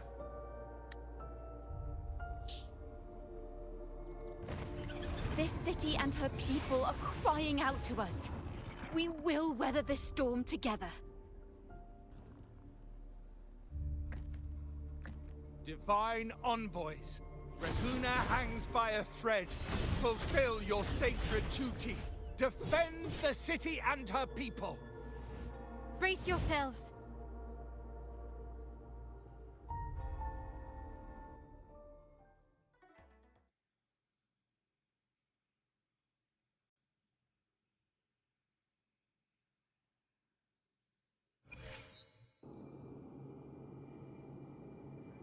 How did he find himself in the inverted tower? Okay, as expected, they're gonna explain how he found Fenrico.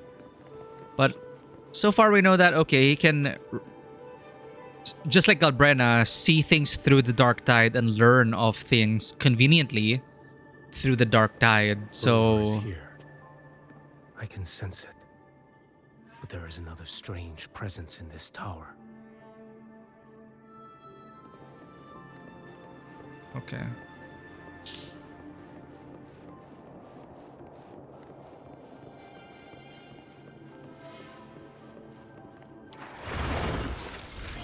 Behold this blade.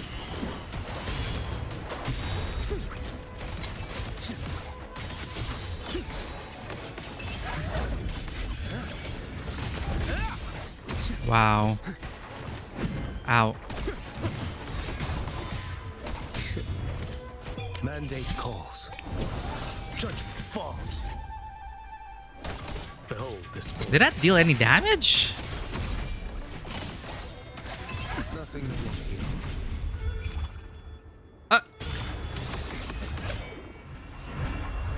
Oh, he's a boss. Vanish.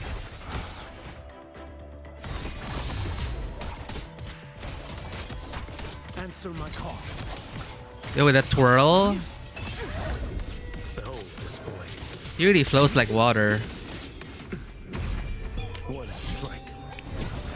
To settle it all.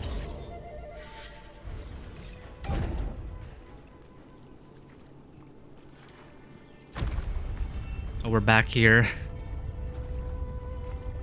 Hello? Wait, what? Is it bugged?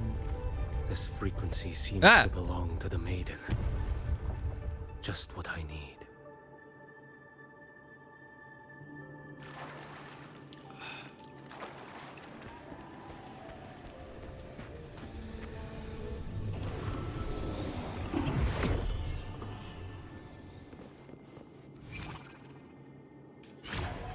Oh. Oh. Oh. Wow.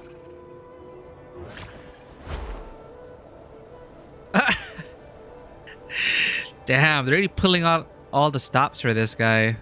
This must be the work of that maiden. But Rover was not the only one to pass through here. You know so much. There's another, shrouded in dark flames with intent to kill.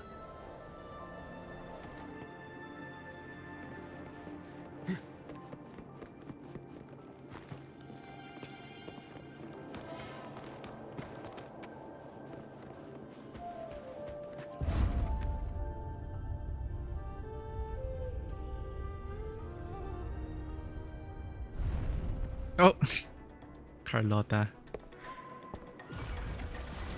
Sorry, The Cartethia. sound of a firearm.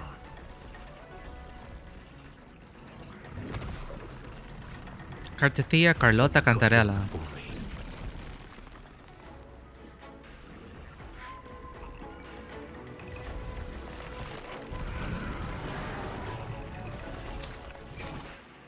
Or he's doing cutscenes now. All right, quick time events. Let's go. My God.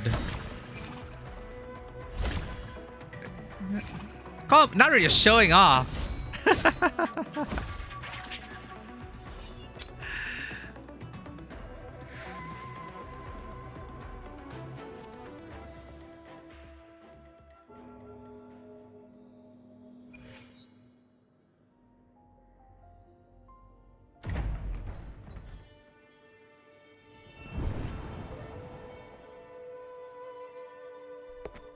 Oh, right. She was left behind.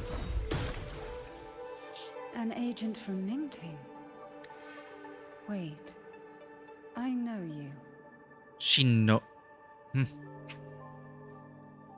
The capital of Huanglong. The nation's political, economic, and cultural center.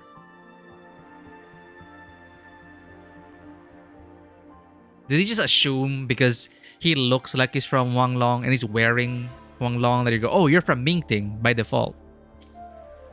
But she knows him? You serve under Lord Liang. Oh, Qiuyuan, if memory serves. Cantarella's knows. You know, Grandmaster Liang. I had the privilege of meeting many distinguished officials in Mingting. The Ministry of Sentinel Affairs once introduced me to your internal security agency's workings. Internal Security Agency. The Ministry of Sentinel Affairs. A special agency responsible for monitoring sentinels, astronomy, and calendars across Huanglong's various cities. Led by the Minister of Sentinel Affairs in Mingting, it has subordinate bureaus in the other 6 cities, each headed by a supervisor. While they hold independent authority on sentinel-related matters, they are limited to advising and supervising the administrative bodies of each city and Mingting. We never heard about this Ministry of Sentinel Affairs? Internal Security Agency. An institution that operates independently of the administrative, judicial, and military branches of Huanglong, with the highest official titled Chief Commander. Reporting directly to the Emperor of Huanglong, it holds the authority to investigate any case, official or criminal, without approval from other agencies, with the power to act first, report later. Tasked with handling intricate cases year-round, the agency has developed specialized expertise in managing resonators. So it's part of like an internal security agency. This is the first time hearing of the Ministry of Sentinel Affairs.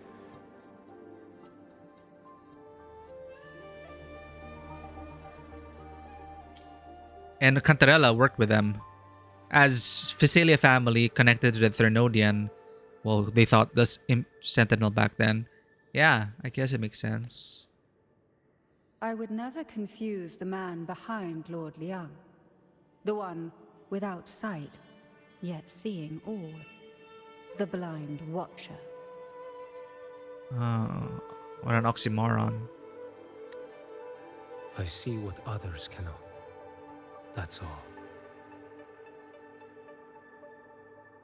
Oh, she did drop her shell casings.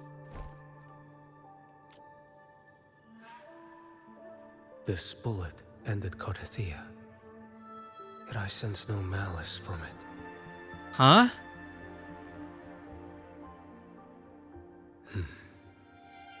Born of light, yet flying amidst shadow.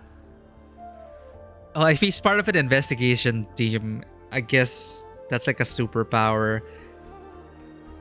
I can touch a shell casing and find out if there was malintent or not.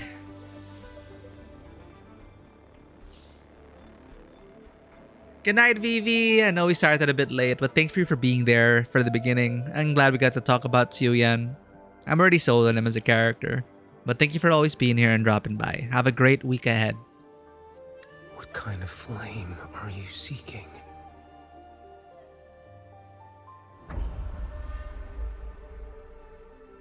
Judge, this bullet was innocent.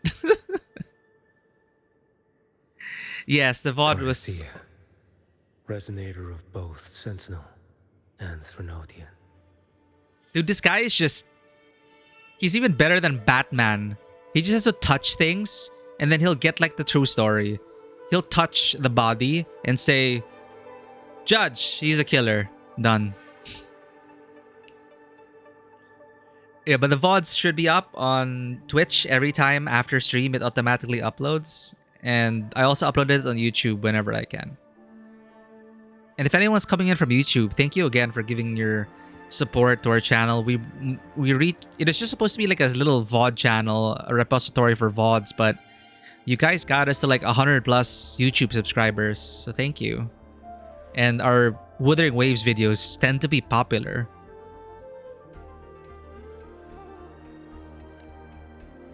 Even in death, you remain the vessel of both.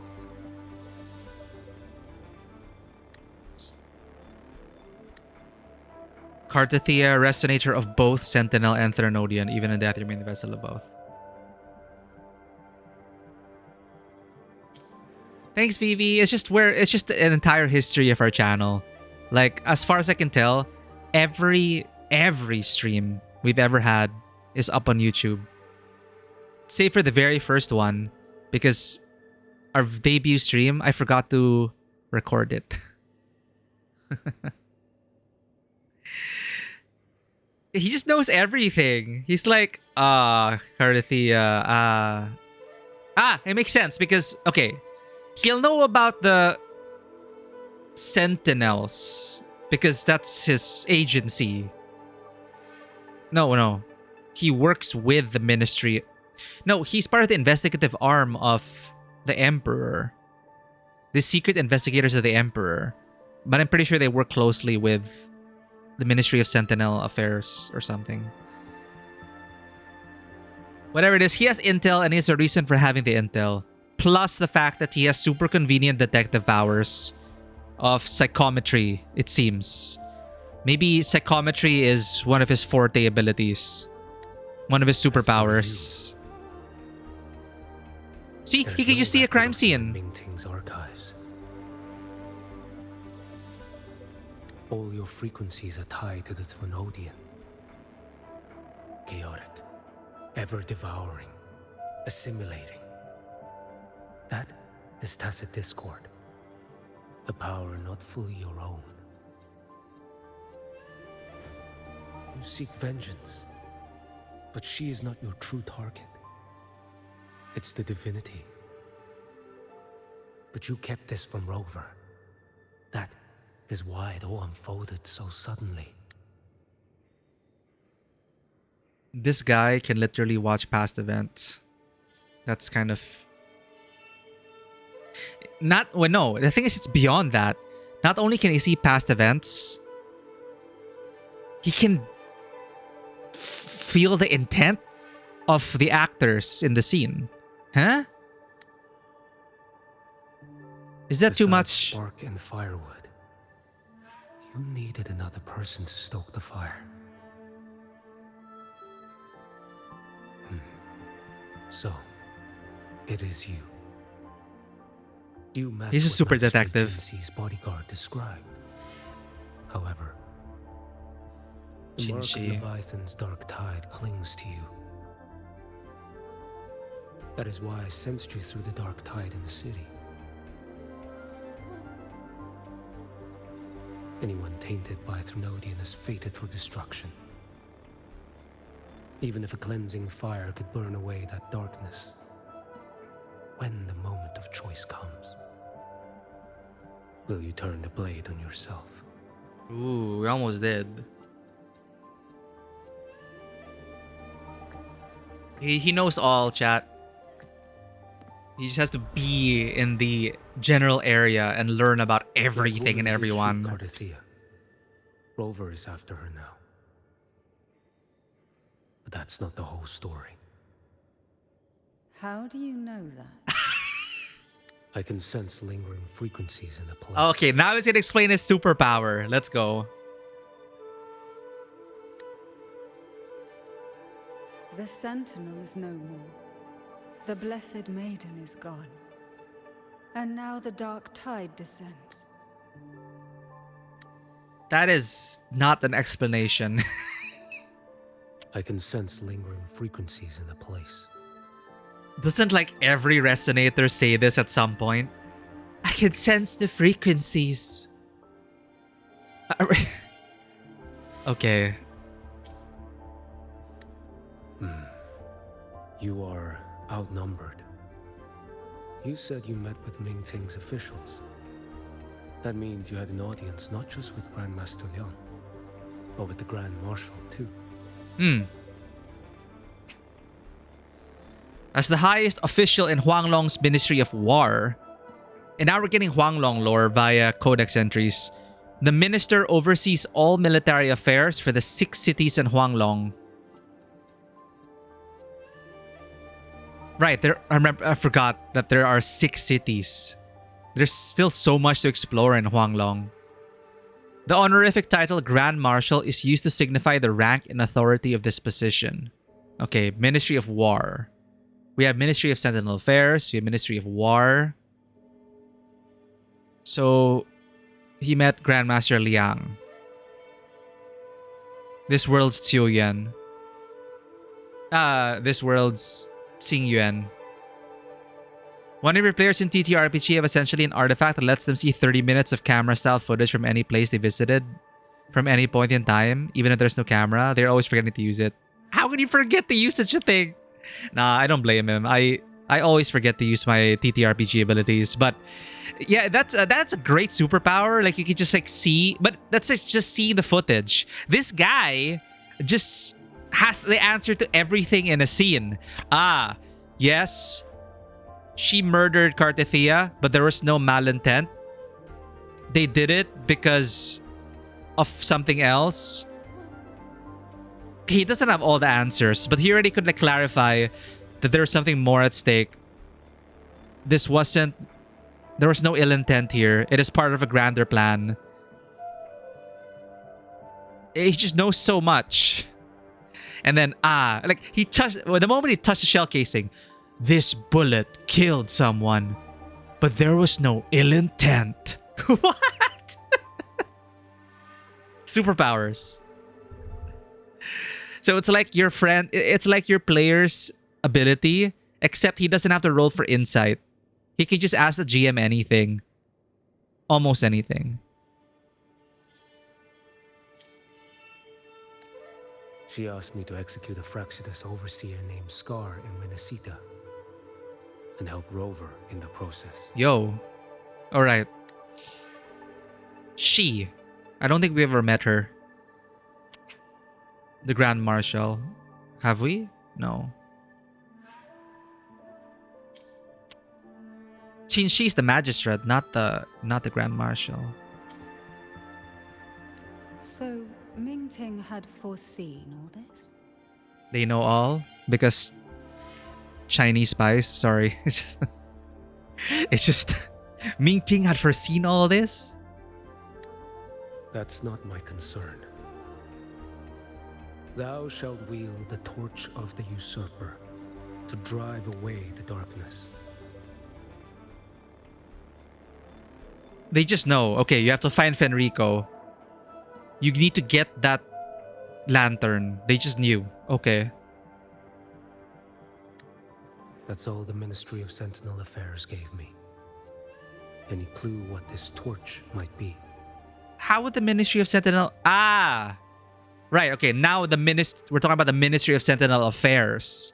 So yeah, as a special investigative arm of the Emperor, he would be in touch with all the other agencies, ministries. And the Ministry of Sentinel Affairs just knows, okay, you need this torch to banish the darkness. Well, I'm not surprised that they have like spies everywhere. Agents everywhere. Usurper. Torch. But why don't they just spell it out then? Why don't they say look for Fenrico and get his torch? Why do they have to be cryptic about it? And didn't he already say in the very beginning, I need to see Fenrico? Oh, but he doesn't know Fenrico is the usurper yet because he hasn't been able to look into that via his psychometry. Okay, never mind. We're thinking about this too hard, chat. He's well informed. He's part of a very powerful branch of the Huanglong government. And he sees things other people don't. That's all we need to know. We just have to roll with it. It's just similar feelings as Galbrena for me. It's just Galbrena and Qiuyuan just came into the story and solved everything for us. That's what it felt like. That's why I was like, I love Renesita as a whole. I just felt that they just came in and solved everything for us. Like we didn't have to do anything. They just knew exactly what we needed and what to do and they did it. And I didn't feel like we really had, or our Avengers moment, it really didn't feel like we needed any of the Renesita cast. All we needed was Galbrena and Qiuyuan. Because Qiuyuan didn't even have to give that torch to us. But because we're the protagonists, they had to find a reason that only we can do. That only we can, that only us, like we're connected to the Sentinel, to Imperator. So they had to find reasons to keep us in the story. But then they already eliminated a lot of the effort needed from us to solve the problem by just introducing these characters in one patch and saying they have all the answers and items you need. Go ham, defeat the boss. That's all we need to do. That may be referring to Primus Fenrico and the first relic he holds. And she just, well, okay, yeah, makes sense. And that relic might be the help Rover needs. Fenrico should still be in the experiment site he secretly built. And again with the... Qinshi did this. Qinshi put us through a whole puzzle to prove our... I don't know, roverness and competency. It's like... when the world is at stake, why don't you just state... Why don't you just give your order in clear terms? Why does it have to be a mysterious... Oh, you must find the usurper and the torch. Why not just say, find the Primus Fenrico, get the torch, or the world will end. Give it to Rover or the world will end. Or is it like one of those things like in the Xianqiu Luofu in Honkai Star Rail, the divination. I'm going to assume like there's a divination lady. They have their own divination lady in Huanglong. And I guess she only sees like vague threads. So that's my only explanation for not giving clear orders. So not everything is given, but even though with so much insight, but since he has so much great insight, we skip a lot of the investigation phase and just get to the answers faster. So it is what it is. So I'm going to just assume that the divination lady who gave that prophecy or whatever, that reading, all she could see was usurper, torch, but I don't know what those are. Go find out, which is why he's here. It lies beneath the waters to the southwest of the Salio Fells. I'm afraid you'll need to pinpoint the precise location yourself. One June, welcome in our One June. Thank you for coming in and giving us a follow off stream many days ago. I appreciate it. We just started the story. I don't think we'll be able to finish today. We just looked at Qiuyuan. We spent a lot of time admiring Qiuyuan's Resonator showcase. But yeah, there's so many questions and I just have to just stop thinking about it and just accept that this is a world with people with superpowers where they can sense things through frequencies and gather information, and it's just, that's part of the rules of the world. I just have to stop thinking like it's here are all the answers, you don't have to work for it. So I'm pretty sure then it's like it's not a clear, it is a vague reading, much like again the divination lady in the Xianqiu Luofu, and that's all we got to operate on. So he has to still interact with the cast, and we're still relevant in his investigation. I see. One more thing. Don't tell anyone I was here. Do I have your word? And why is that? Are you not a Mingting official? Oh, Oh. I was. Ah! Not anymore. But he still has contacts in the agencies. Mingting is not the place you once So intriguing, chat. We're getting Huanglong lore. visited. Secure Cardathia's body and get to a safer place.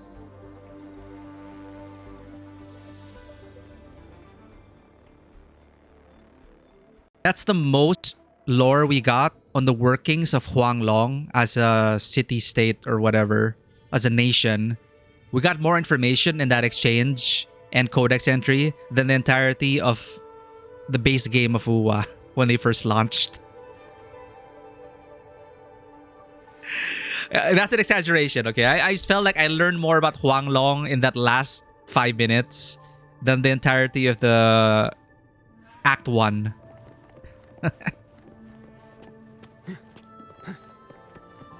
Intriguing. Such a facility under the sea. So Mingting, former Such Mingting. desecration. Such absurdity. And in this Resonator showcase, the kid was like, people like you are what got my mom and dad killed. And unsurprisingly enough, I'm pretty sure the Ministry of Various Affairs in Huanglong will resort to extreme tactics to pacify threats and whatnot. So there's so much more going on in Huanglong than we know of. But I thought we were going to the new Federation. Huh.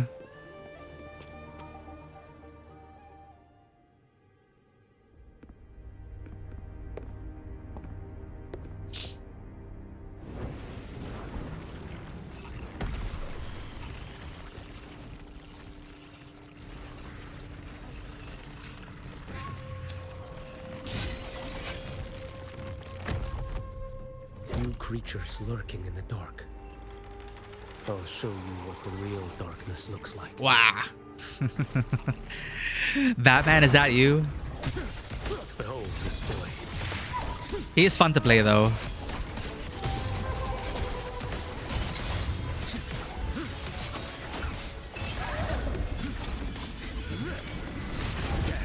He plays like Miyabi in ZZZ. You build up your forte and then hold mouse click to do your anime slashy. Anime 100 slashes. One strike. To settle it all. Behold this boy. I thought he was gonna say, one strike, one kill. No, but one strike will settle it all. It's pretty cool.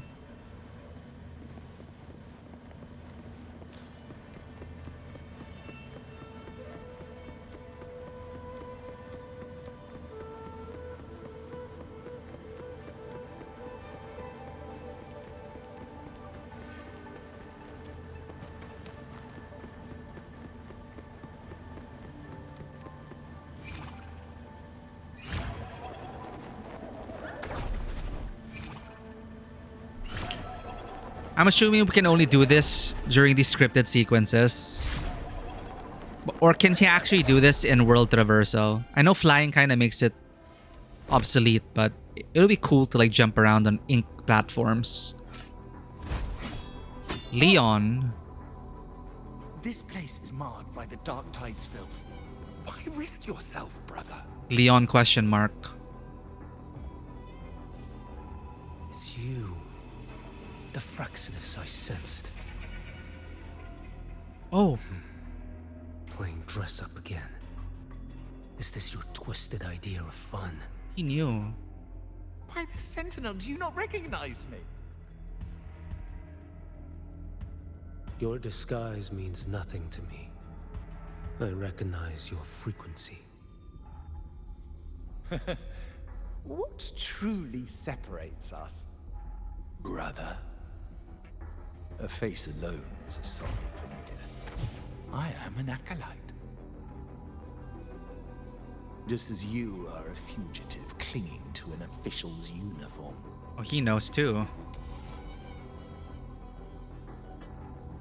What a shame you couldn't end him in Mingting. And now you still can't.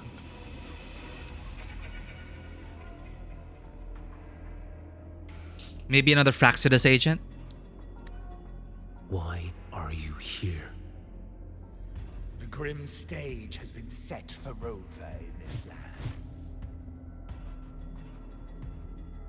Mm-hmm. And I, at the invitation of another, am merely a supporting character in this grand performance. This is the architect?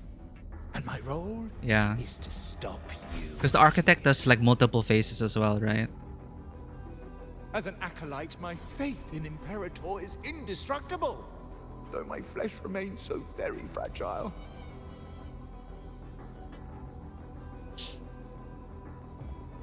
You killed that acolyte. Oh, he's quite hale and hearty. Right now, he should be tending to the wounded in that vault.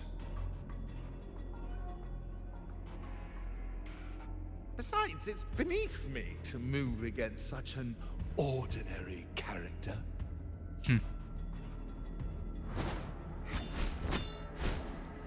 Such brutality. And here I stand, an unarmed acolyte. A pale shadow compared to Lord Liang Donyuan, the mighty master of both pen and sword. Huh? Or is this like... he's not saying he is Lord Liang Dongyan. He just knows of him. You will pay for Oh. murdering Grandmaster Liang with your Huh? blood. Huh? Oh? Oh shit. Oh, really? They have history. Isn't that tech yours to answer for? A wanted criminal of Ming Ting. And yet the Ministry of War sent you all the way to Renacita to hunt down Scar in secret. Who would have thought Ming Ting places such importance on him? If you know that, it means you still have eyes and ears in Mingting. Fraxidus has infiltrated all. Without a doubt, I am everywhere. Speaking of which, Scar should be in Septimont now. He did a patchy job in Jinzhou and needs to answer for his own missteps. I will not interfere with how you handle him. As for our dear Primus here, a ruling hand clinging tightly to a cruel fate, a martyr yet to earn a name. You are here for him, no? Thou shalt wield the torch of the usurper to drive away the darkness. This information leak A is Huang serious. prophecy, yes? But isn't Oh. it just another verse in Divinity's script? Okay, so it is prophecy. It is from a divination lady. What have you done to him? Me? Nothing. What you see is simply the consequence of him fulfilling his destiny. A remnant of his consciousness still lingers, right inside that lantern.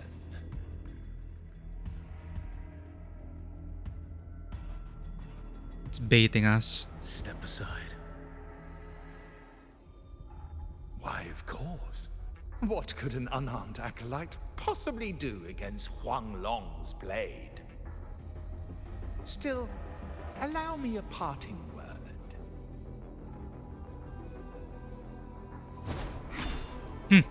Nope. Fenrir Stop yapping. Says is not so Qiuyuan. different from you. Huh?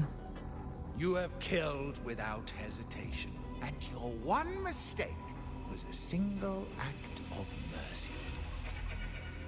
For that moment of weakness, you've paid no less than he did.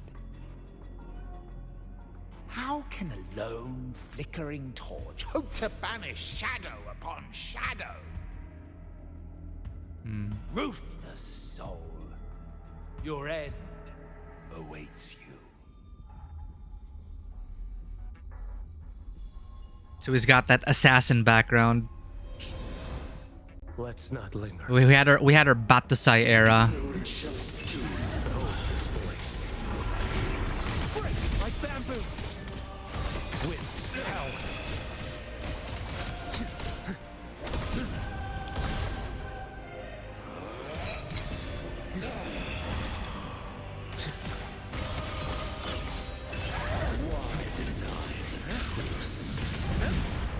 retreat to gain ground. Behold the spoiled.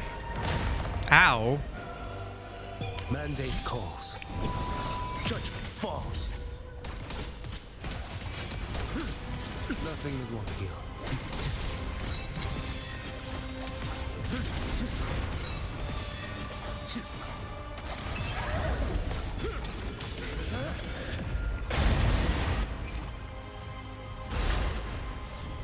Are we doing... Alright.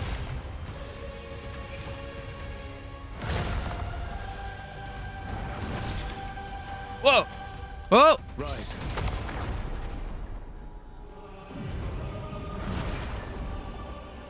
Your life is mine to take. Oh.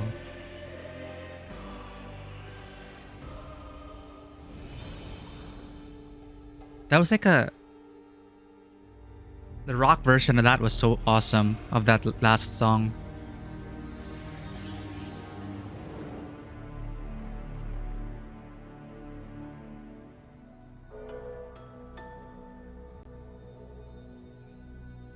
Actually, why? Cathedral. I assumed we didn't take the lantern from him because it needed to stay on Fenrico's body to keep holding it back. But I guess we're just taking it. This is a corner in the realm of my mind. Oh. It shifts with the person I meet. This cathedral shows your obsession.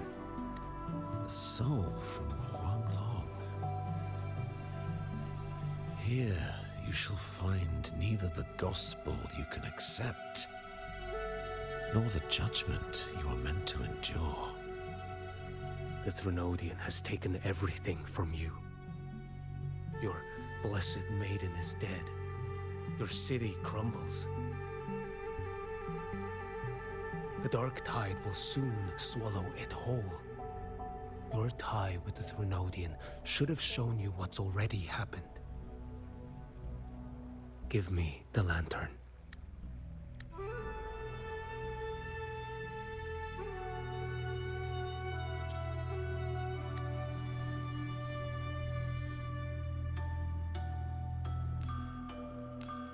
Tell me, by what right do you demand what is ours?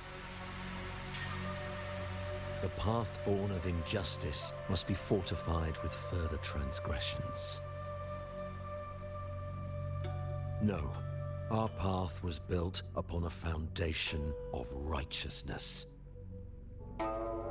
Here, one Primus after another offered up their battered flesh in defiance of Leviathan.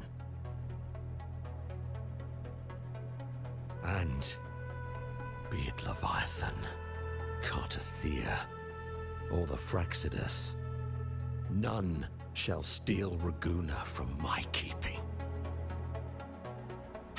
Under the hands of the Primuses, Raguna flourished. By our light, the people were shielded from the Threnodians' corruption and led toward a true, blessed land.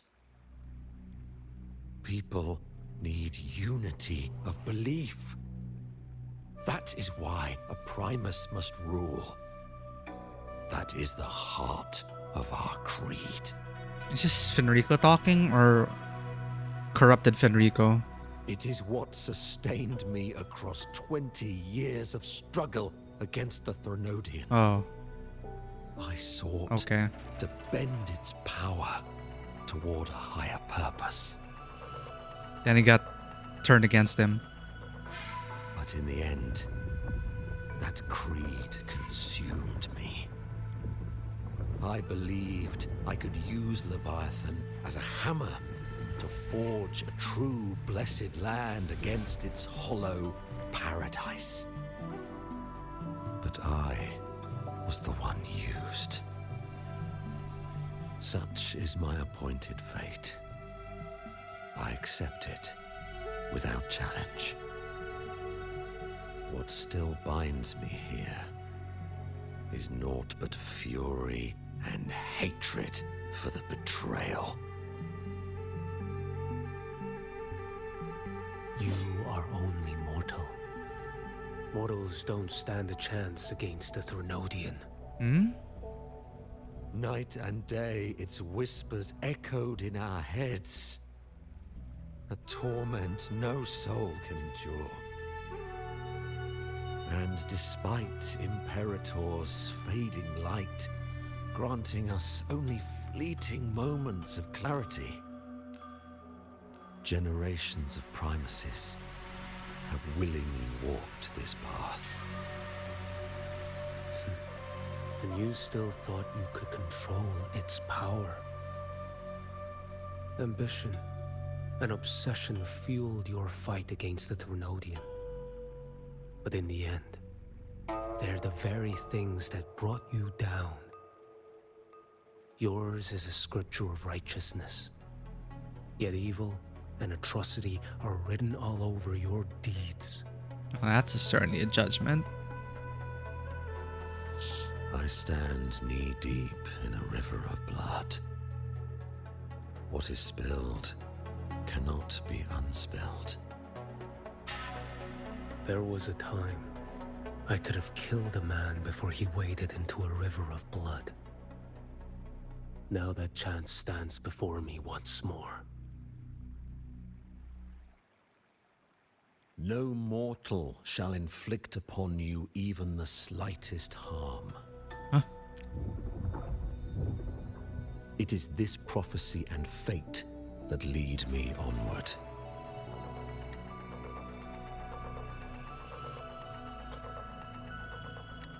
Pleasure born of violence shall end in violence.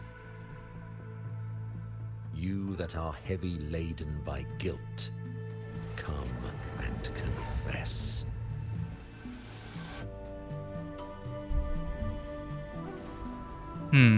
Oh, oh, oh. Cool. Oh, shit.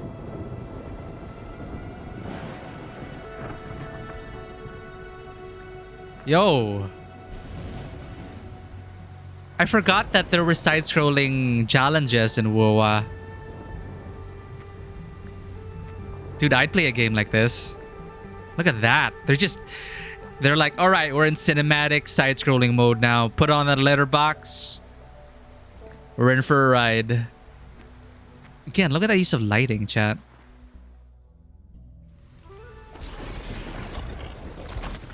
Ah. He looks like a playable character. It's the other dude. In the other wanted poster.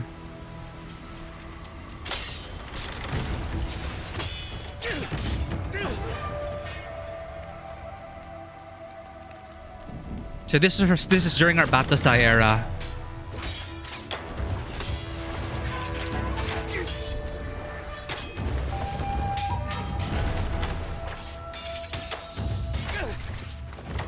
So this is like our last target. Whoa. Oh, shit. Oh, whoa, okay. They're being so much more creative with the fight encounters.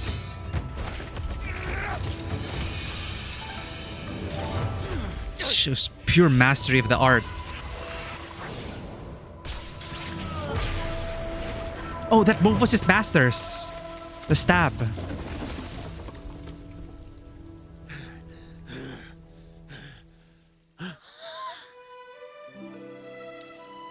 So he's been protecting those people. Oh, that's so cool. With the way that's framed. With the cut bamboo. And him still trapped behind the bamboo thicket. Like, what the hell? So much artistry in just under a minute. Oh. Tell me why. Qiuyuan? By the order of the censorate, you are to be executed by the Internal Security Agency. Okay. So yeah. Just like Battosai was also being used by the was it the shogunate that was ordering him to kill people? one of Huanglong's 3 judicial bodies. It holds the authority to jointly try major cases and wield significant supervisory power, a duty summarized as to probe evil. Probe evil, I don't know why I found that funny. To probe evil and maintain discipline. That is so vague and also so very possible for corruption. Its officials are generally titled censors. Right, censor it. While those stationed or assigned temporarily in the 6 cities are called investigating censors. Okay.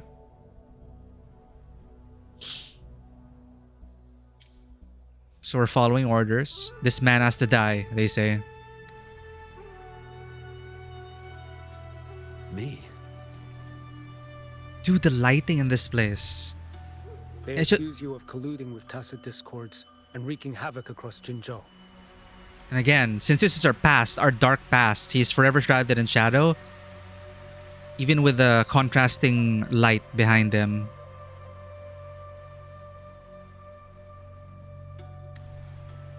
This whole scene is dripped in shadow.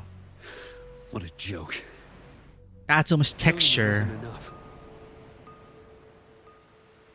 You killed these tacit discords. These people owe you their lives.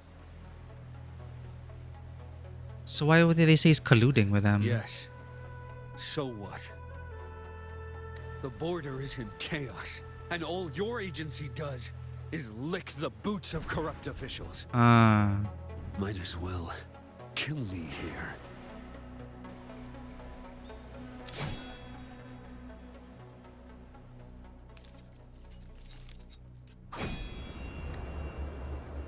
Do it.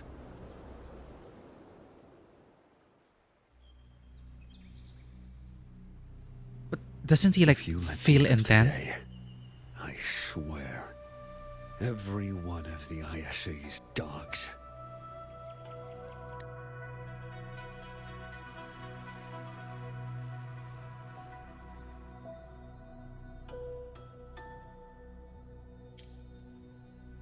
And every last tacit discord, I'll turn these lands white with your bones. Oh, that flicker of darkness.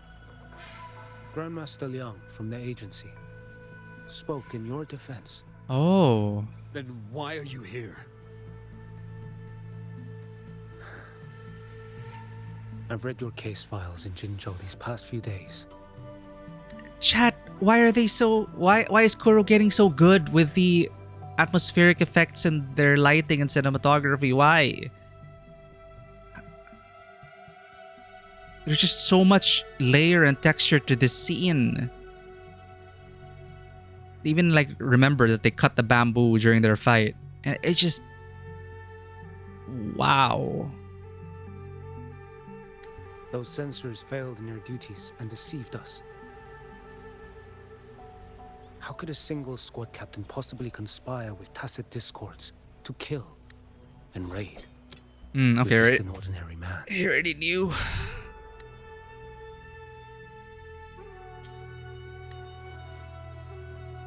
Those things are killing our people. I won't let that stand. Tacit discords don't get to live. No matter the cost, I won't stop until they're all annihilated. That's a good thing, right? Jinzhou's survival depends on stopping the tacit discords. You wield incredible might, but such strength demands restraint.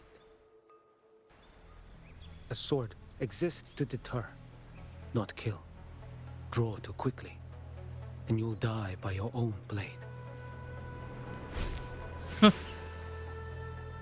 Whoa. Your sword can cut down tacit discords, or save lives. If your resolve to protect this land stands firm, you will forge a legacy. Then they fire him, Qiuyuan, for not doing the job. But why go through all that? for this man? Why would the corrupt officials want him dead? I see it now. Hmm? What haunts you? The memories you carry. Oh, because I guess we're both in the mind space, so... I see that rainy night. That battle. And the Threnodian. Feeding on it all. Ah, well, right. Simple answer. The ones corrupted were... The corrupted officials are working for the Threnodian. So obviously they want the Threnodian killer out of the way. I see the plain drenched in blood. The man standing atop it all. Burning in black flames. What happened to him? Yeah. He fell into Overthrax's abyss. Oh. And shared my fate. Maybe when we first met, he still held on to a shred of goodness. But even so, it didn't stop his end from coming. You should have killed him when you had the chance. History grants no second chances, and the dead do not return. I've lost everything, but it still doesn't cover the debt I owe the dead of that battlefield. There's only one thing I can do. Next we meet, I'll end him, quick and clean.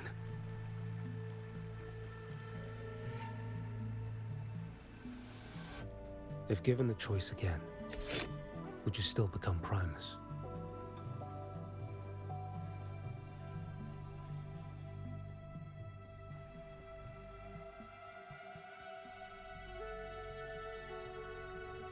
I would.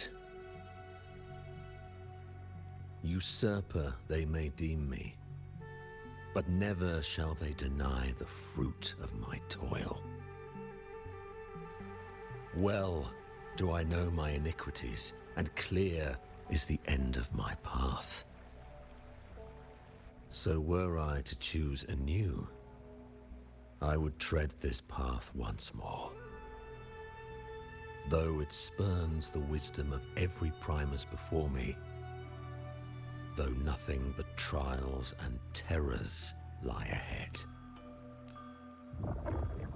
Now, take this.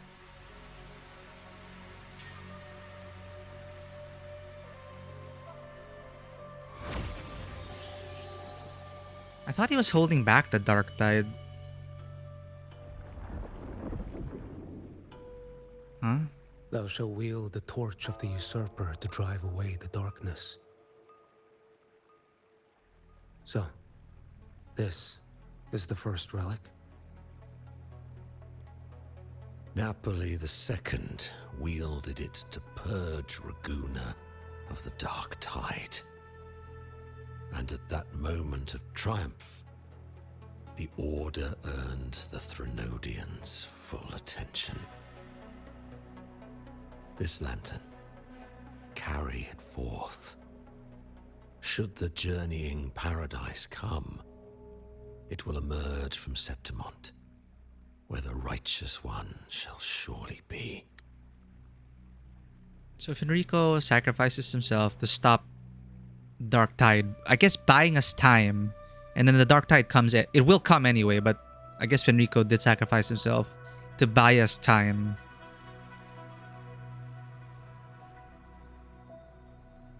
But then why didn't we just take the lantern with us? I guess we didn't really think to do it, because we thought just to leave it with him. We didn't really need it, but it seems like such an important artifact to just leave it with the dead Fenrico.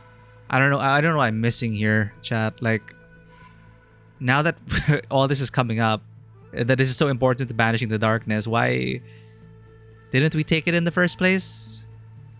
I assumed it was because Fenrico needed to hold on to the lantern and keep, like, the dark tide from What did he do exactly?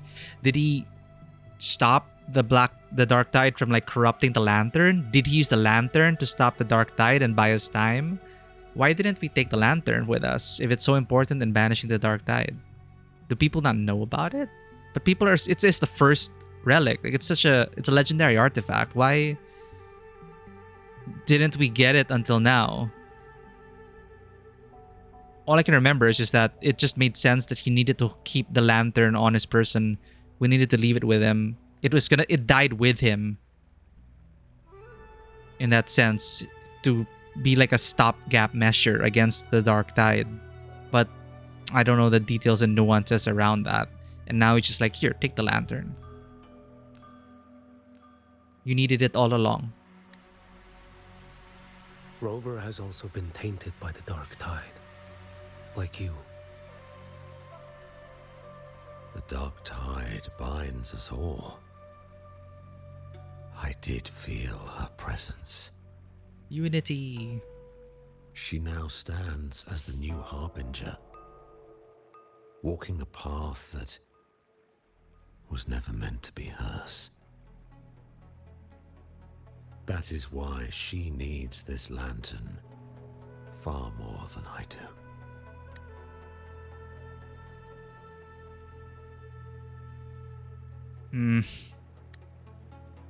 Is this your penance? I do not repent, but a dying Primus has no right to hold on to this relic.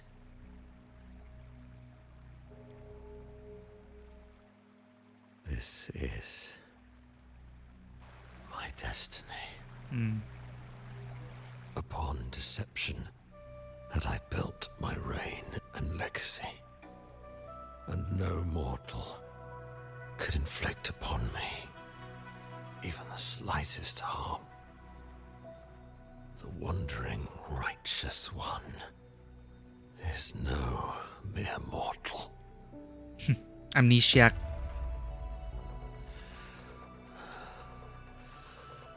Take this lantern. We are Amnesiac Administrator. The flame of ambition and obsession has died. Only the lantern's glow remains. So, do you seek vengeance? In violence shall I end the pleasure born of violence. Still don't really understand that line. A Threnodian is no easy kill. My flock, the faithful of the Order, and the wandering righteous one, they shall prevail. What's with this shot? Even though I should fall into hell, Leviathan too shall burn beside me. Become my knight. Take this and go. It's one of those things like, yeah, I'm a villain. I don't repent. But I don't want that other villain to out-villain me, so I want you to kill him so we can die together in hell. Burn together in hell. As long as I burn together in hell with Leviathan, I'll be satisfied. What did the Commander Hux in Star Wars say? Like, I don't care if I win. I only care that he loses. So petty. I think it's because of Fenrico as a harbinger of the Dark Tide. He needed the relic to stop the corruption. That's why Rover didn't take it back then. Yeah, that's the only explanation I could think of. That it was a package deal. Him and the lantern were sacrificed to prevent the Dark Tide from spilling forth then. But then now, I guess, since the Dark Tide finally came through another means, it's now safe to take the lantern away from Fenrico. That's the only explanation I can think of. Because that's the only reason why I can think of why we didn't take such an important artifact. I thought it had to die with him. But then now the artifact is still in play, and it's the key that we needed to stop the Dark Tide again. So it's like this thing has like limitless energy in a way. It's like I thought we sacrificed it along with Fenrico. But then it comes up in the story in the last patch. Qiuyuan literally comes in, hey, you need this lantern, go win. Plus Galbrena's omniscience of everything that is going on. That's how we won. It's like they gave us these keys and we didn't have to earn it.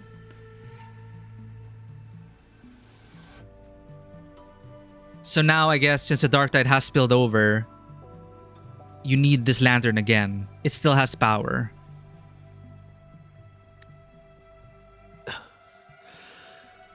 In this way, shall I fulfill my destiny? I am Macbeth. Fenrico Macbeth. Though I may never stand among the greatest primacies, history shall remember me as Fenrico the First. And so dies the Harbinger, and Rover is a new Harbinger, and true enough, that's why we inherit the first relic. So I guess like his watch has ended, right? Now it's up to Rover.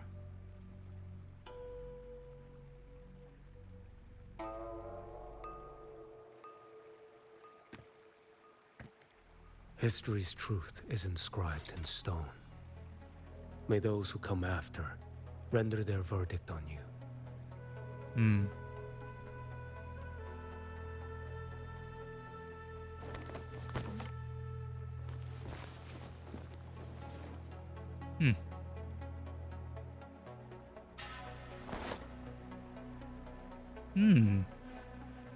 Interesting. Pour So one out. ends the past Yeah. of Fenrico the First, Pour one for the dead. of the Order of the Deep.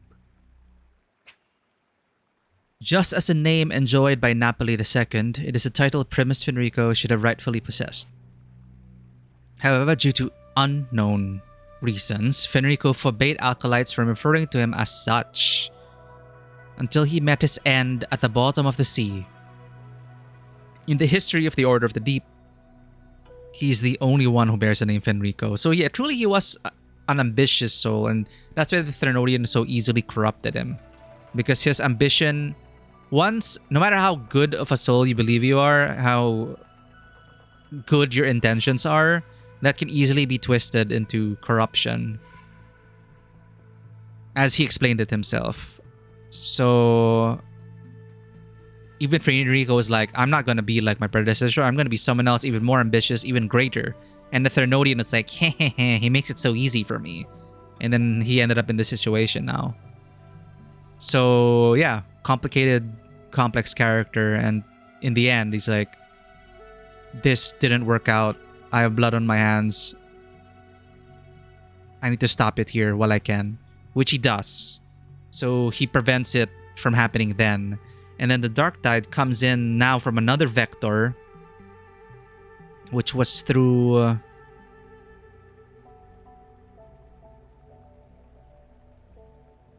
Rover in a way. We became the new Harbinger. Well, you know, the Threnodian finds cracks, and the Threnodian breaks open those cracks, and he just had to find another avenue of entry, which is why the Threnodian is so sinister.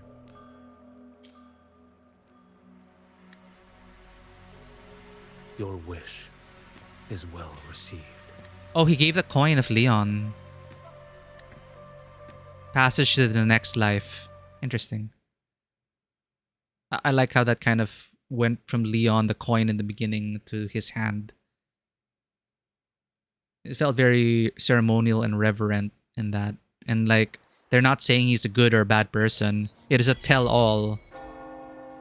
And I like that line about history is written in stone.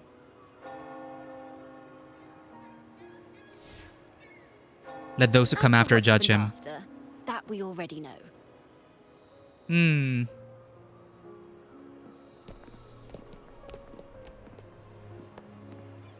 The mysterious swordsman stood alone and held back the dark tide at the fiercest front line. Not to mention he made quick work of Scar, the Fraxita's overseer.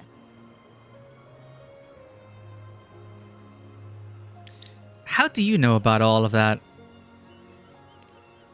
Some of it came straight from the folks in Raguna, and some from a certain Phasalia who prefers to remain unnamed. What about the Fabricatorium part? Oh, I thought we were playing fast and loose, but we're assuming Chacona is the one that told all those details. Okay, so what about the Fabricatorium part? Why did I see some things you weren't even recounting? Why did I see some things you weren't even recounting? Yeah, because I thought, okay, Chacona's using her powers to make us relive the VR simulation, right? Of the past. That's what her forte does. But, you know, embellishments, I guess. It's similar to what happened when I helped you seek Artathea. Okay. Perhaps it's the lantern. It holds the last flickers of Fenrico's will. Hmm. It could have revealed a glimpse of what happened in the Fabricatorium. Interesting. So it's like a story within a story. Like creating that Sonoro for us to like experience through VR. Fenrico wanted to be remembered, and I guess that will carried on even through a Sonoro. Chacona Sonoro. It's complicated. Swordsmen from distant shores, aiding a disgraced Primus in taking vengeance against the Threnodian Leviathan. Astonishing, isn't it? But it's all true. Really? That mysterious swordsman also mentioned someone else.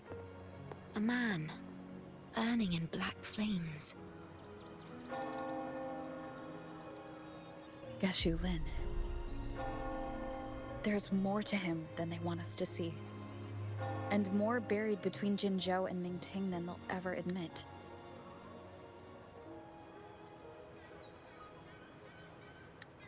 The order to hunt down Scar and Renacita came straight from Mingting. Even Jinshi was left in the dark. Oh, okay. But okay. Whatever he's carrying could shake Mingting to its core. Because he said Qinshi gives her regards, but so I assumed that Qinshi was the one that sent him, but it goes beyond Qinshi. Qinshi was like, "Oh, you're gonna go see Rover? Say hi for me." But Qinshi wasn't the one that set him on this path.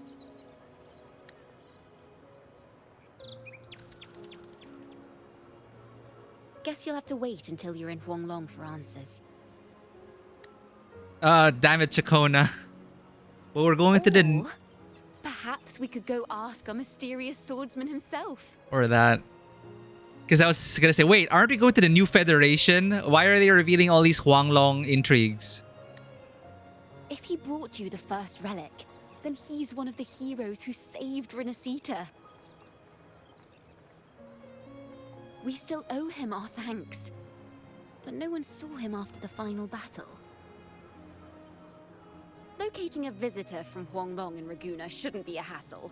Not with the Montellis, the Phasalias, the Order, and our Septimontian friends all out there preparing to rebuild Renacita. I don't know. He vanishes without a trace. Man, if he doesn't want to be found, man doesn't want to be found. Let's go. I bet we can find him. Yeah, we can try. I'm glad they're bringing Chacona for this. It makes sense.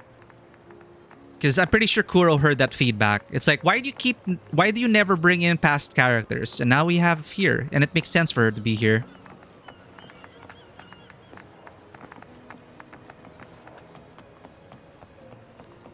Oh, and we get to talk to our companions. And they're out here in the world? Hell yeah.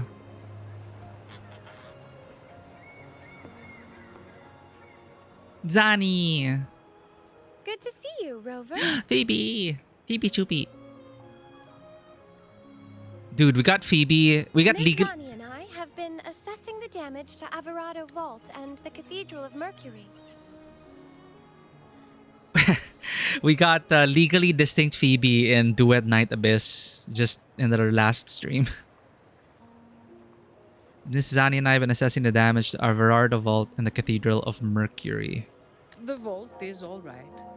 As Lady Carlotta instructed, we just had to throw a few collections away. You helped save the day. The losses are nothing compared with the safety of our people. By the way, have you seen Qiuyuan? The one from Huanglong? I think I saw him by the square. Hard to miss someone from Huanglong in the crowd. Yeah. I also noticed quite a few friends from Septimont there, discussing the rebuilding. Oh. Maybe you could ask if anyone's seen him. Yes, we get to interact with the... It's still technically the same patch, 2.7, just phase 2. So I'm glad we're gonna get more time with the Renacita cast.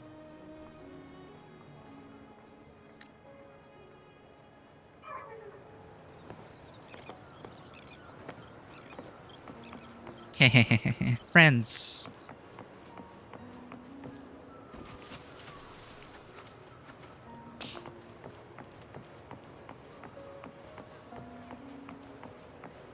Just enjoy the stroll. Take in the environment. The artistry that went into this series of patches. That, without a doubt, truly elevated their game.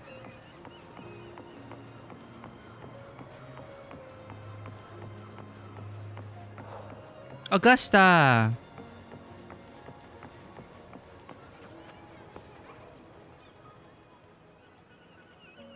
Raguna is indeed nothing like Septimont.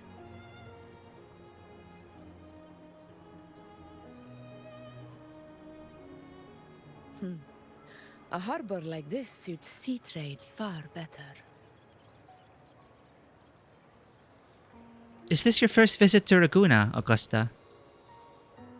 It is. After all, Raguna was closed to outsiders. Oh yeah. Huh? Well, I probably forgot about that detail. We did come in kind of illegally, I guess. Wait, did we? No. We were invited by Carlotta. Never mind. We were it all began with an invitation from Carlotta Mondelli. But we'll be heading back to Septimont after trade negotiations with the Montellis and the Order are concluded. Okay, about that Huanglong warrior who aided in Septimont's frontline defense. Have you seen the Huanglong warrior? The swordsman named Qiuyuan. I ran into him earlier by the docks. We spoke briefly. He looked ready to board the ship home. The gladiators who stood their ground during the attack spoke of him. They said it was he who held the fiercest front line alone when the Fraxidus unleashed the Dark Tide. Damn. I don't dare imagine the casualties without his aid. I think we should take off our mask, chat. I just too sentimental about it. It's like, I really believe Rover should have had a new outfit since the midpoint of like Renacita. Rover needs new outfits, Kuro. Please. But then the mask, it's like, it's the only addition we could get throughout this whole patch cycle. And it's like, oh, come on. Couldn't we get like Rover in Renacitan attire? You know? I want to thank him in person as well. The ship hasn't set sail yet. So, you should find him at the dock. We got an ad break coming in. Things have slowed down a bit anyway. We'll see you after the ad break.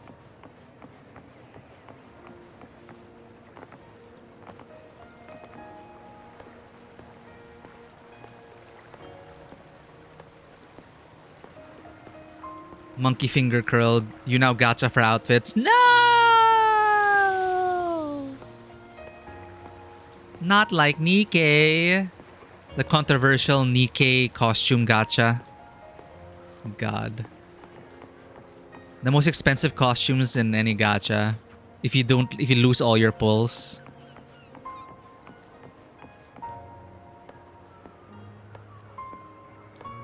Is this new music?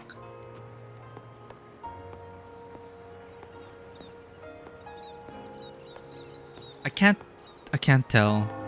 But it feels kind of Huanglong-y. Yeah, I think ceremonially, For everyone. we are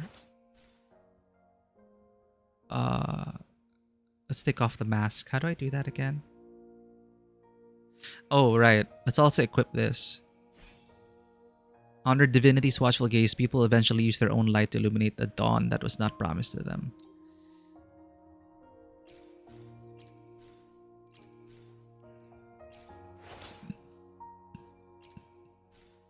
I think I have to go to the backpack.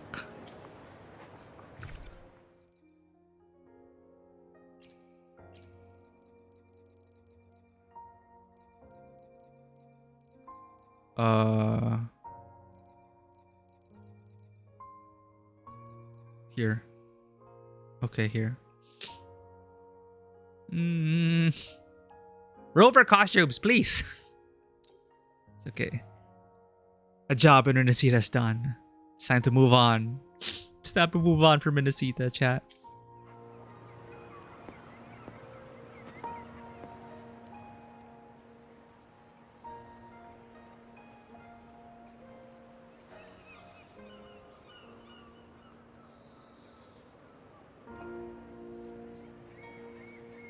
Sir, how long before the ship departs? The captain says once these goods from Septimont are loaded, we prepare to set sail.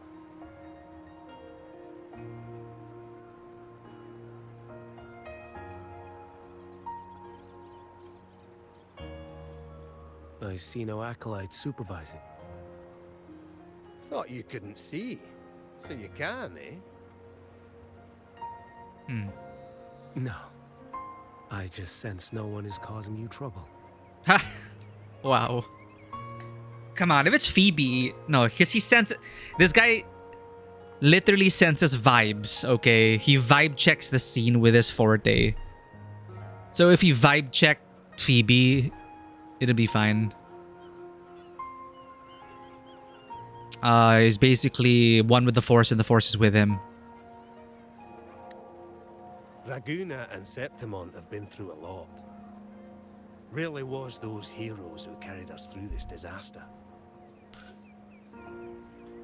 And Lord Fenrico and his predecessors, under Sentinel Imperator's guidance, they held the lantern high and drove away the darkness surrounding us.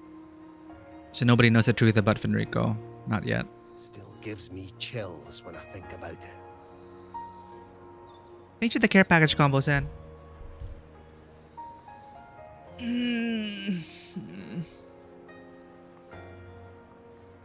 That's all behind us, sir. He noticed us, Chad. Did you see that twitch? You board first. I'll be ready soon. Aye. Thank you, lad.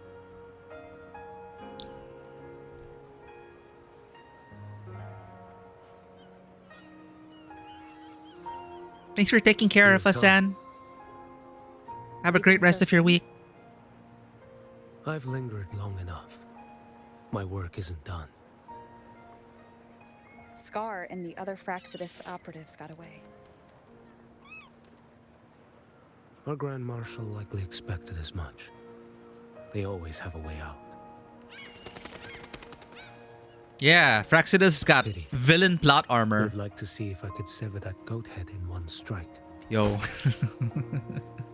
Oh! I still haven't properly thanked you for your help in Septimont. Dude is just showing off. Like, what is it in his music video? My aura is uncontained. Like, okay, that's like super cool. But sir, is this necessary?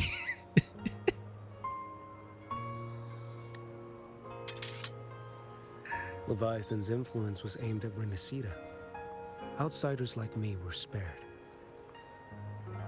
Yeah, Leviathan's not all powerful. Besides, it was the Grand Marshal who asked me to help you here.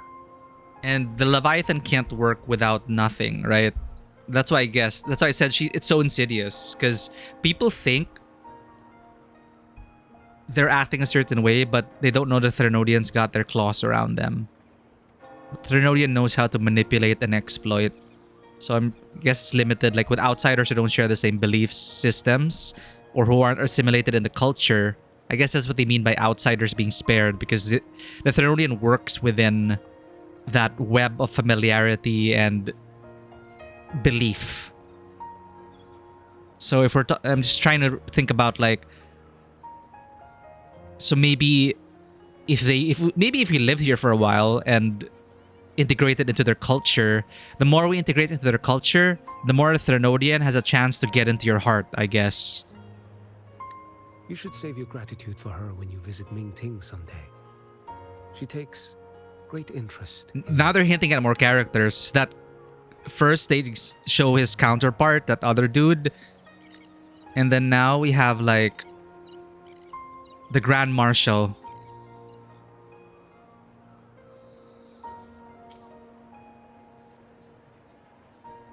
When you visit her someday. When you visit Mingting someday. Hint, hint. Mingting.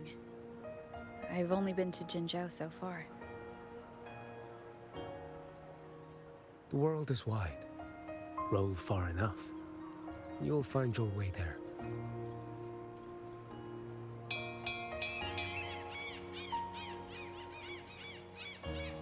Wait. About Qiuyuan.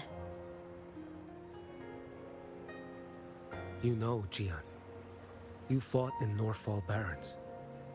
You must also know what really happened in Jinzhou 3 years ago. Oh, I'm stupid, chat. Sorry. Wait, Grand Marshal is Tien? Wait. Wait, what? Wait, Wanjun. Should I call you Wanjun? Jun? Onejun?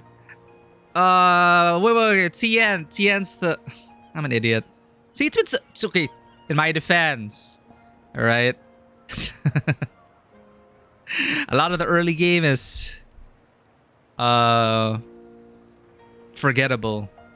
And Tien was the first banner. You know Tien. You fought in Northfall Barrens. You must also know what really happened in Sincho 3 years ago. We are amnesiac protagonists. You gotta fill us in. And what becomes of those who fall to the Threnodian? Not everyone has the strength to resist its persuasions. Not like the people here.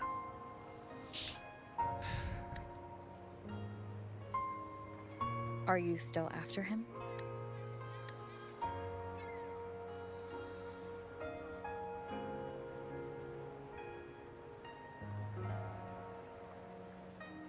Qiuyuan's related to 1.1 quest. Yeah, I'm thinking... Yeah, there's something stirred in my mind. Because we went through his backstory, right? And Tien had a friend. So that friend was Qiuyuan? Oh, shit. So this is also a reminder to us that, okay. I know, like, Act 1 was rough, but let us try again and make Huanglong relevant again. And with our growth as a studio, we want to give justice to Mingting and Huanglong as a whole. Yeah. Shit, so it goes all the way back to Tien. Okay, wait, so Tien is not the... Sorry. Grand Marshal is a she. That's someone. And maybe she's gonna be playable. Then he brings up Tien because of that quest, the companion quest. Tien's companion quest, chat. From all the way back. Because wait, 1.0 is Qinshi. So I don't even know what to call like the base game. I just call it Act 1. Because I believe 1.0 is Changli and Qinshi.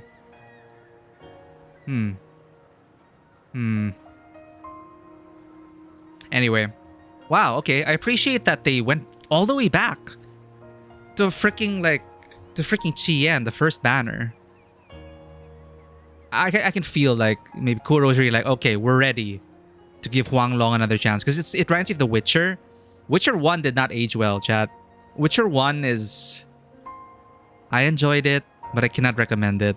For people getting into The Witcher, I would just say start with Witcher 2. Just YouTube Witcher 1. But similar as CD Projekt Red. CD Projekt Red was fairly new. They didn't have much experience. Witcher 1 was super rough. So they actually reserved like... They tried to tell a good story. It's just very rough. And then they learned. They grew in Witcher 2. And in Witcher 3, my god. It's like they made up for everything they tried to do in Witcher 1. It feels similar to that. Like, Huang Long initially was very rough. It turns away a lot of players. Unfortunately, like I cannot even recommend Wuthering Waves if you just play Huang Long Part 1. I can only actually recommend it from 1.0 onwards. Starting from Qinshi, Changli, Black Shores, and then Renacita especially on its own. I feel it can stand on its own.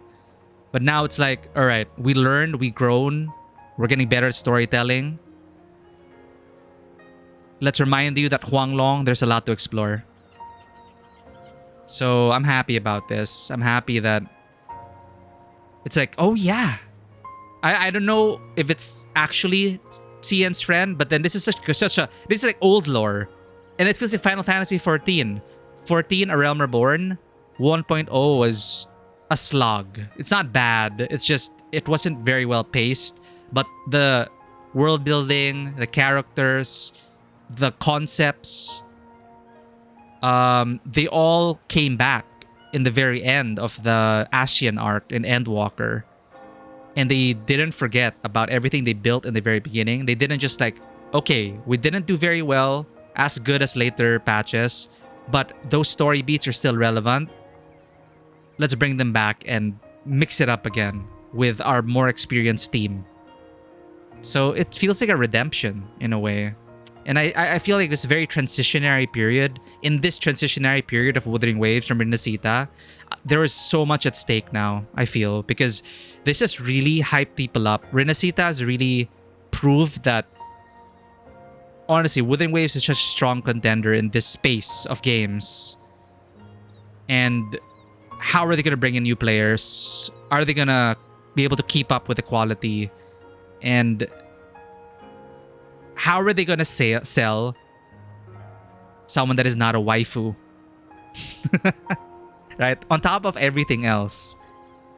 So there's so much working against this phase of the patch right now. It's like, we're going back to Huang Long, or we're getting Huang Long lore again. And oh, it's not a waifu. Well, here we are. It's weird, but plot-wise, I love some parts of Witcher 1 more than a second, but only if you're doing a neutral run. Basically, the part at the beginning on second one where he just casually participating in war as he couldn't refuse the king, really. Yeah, Witcher 2 was... They're pulling off like a Game of Thrones thing, right? With a whole noble political intrigue. I don't know the details much, but you're right. I'm kind of... At some points, I was like, why is Geralt being roped into all this? And for me, it makes sense if Geralt stands up for the Scoia'tael and the people who are being oppressed by these nobles. Then it starts to feel more like Geralt is forced to participate because he has a conscience and he knows people are getting hurt, and that it puts him in a position to stop these atrocities from happening. So it makes sense to me because you get to choose in Witcher 2. I don't really remember the beginning, but you can join the rebels. You can support the Scoia'tael. You can defy the monarchs, who are painted as the bad guys, even from the very beginning. So that's the thing with Geralt. People think he's emotionless and just takes the money, and he's just a mercenary for hire with no morals. But then he's so much more layered to it in terms of, in the books especially, he tries to keep himself apart, but he can't. And he is very philosophical in the books. He's very philosophical, and he muses about the nature of people. So he's very introspective in that sense. You can't choose not to participate. Yeah, with Redania, with Leto, right? Because Leto went rogue and he started assassinating the kings. He was the Kingslayer. So you were hired to try and stop him.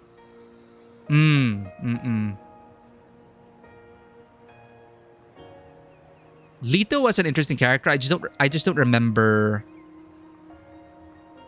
He was just hired to stop assassinations. So in a way, then yes, Geralt was hired to support and defend the monarchy, the monarchs.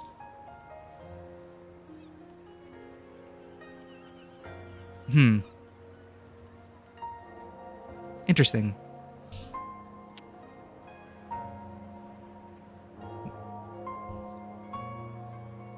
But I do appreciate that over time in Witcher 2, you do get to, they don't claim the kings are the good guys. They already show outright from the very beginning that these guys are probably the baddies in this situation. So, yeah, I appreciate this. Qiuyuan, bringing in Qiuyuan again, first banner character. You must know what really happened in Chincho 3 years ago. Qiuyuan was in a supporting role before, and then something with his friend. So it was, I guess his friend was Qiuyuan. And what becomes of those who fall to the Thermodian? So Qiuyuan went into a battle frenzy. Not everyone has the strength to resist its persuasions. So that's why he fell into Overthax. He became too battle crazy. And kill. And then they used that against us. Because he wasn't fighting to protect, as Qiuyuan tried to tell him. He was too late in that sense. Like, you fight to protect, you fight to deter. But there's a slippery slope. So that's what claimed Qiuyuan in the end. And then Thermodians look for cracks and weaknesses. And that's how they breach through. Back then, corrupt officials lied to the Internal Security Agency, to Grandmaster Liang, and to me. I went to Jinzhou to execute him. But at the time, he wasn't what they claimed. It was only later that he fell to the Thermodians' influence. Yo, for the lives Warrior of lost Darkness. in that battle because of him. Death is too light a punishment.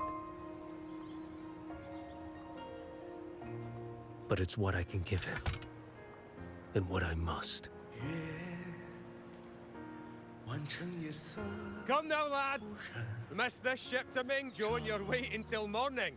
He's main character now, chat. They call you Rover. You are not without a home. You are a blade with a sheath. Those who stand by you are your home, your sheath. They will fight for you, and you for them.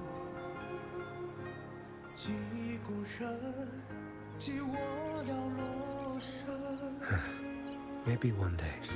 You will. You are what they say. You will. Sorry, what? You will what? Our paths cross again.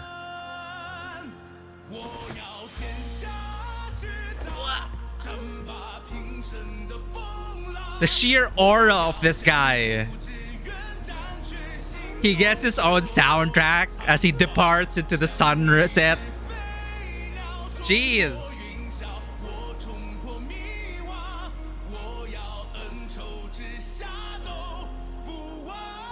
Yeah, clear. Huanglong. Huang Long's back. Huang Long's back in play, chat. Awesome. Awesome. Awesome, awesome. Short but sweet. Short but sweet. That was pretty short though. But I was interested the whole way. But wait, I thought it's like they're setting up Huang Long. Sorry, was it just fans who were expecting us to go to New Fed? Because they also teased it, like with...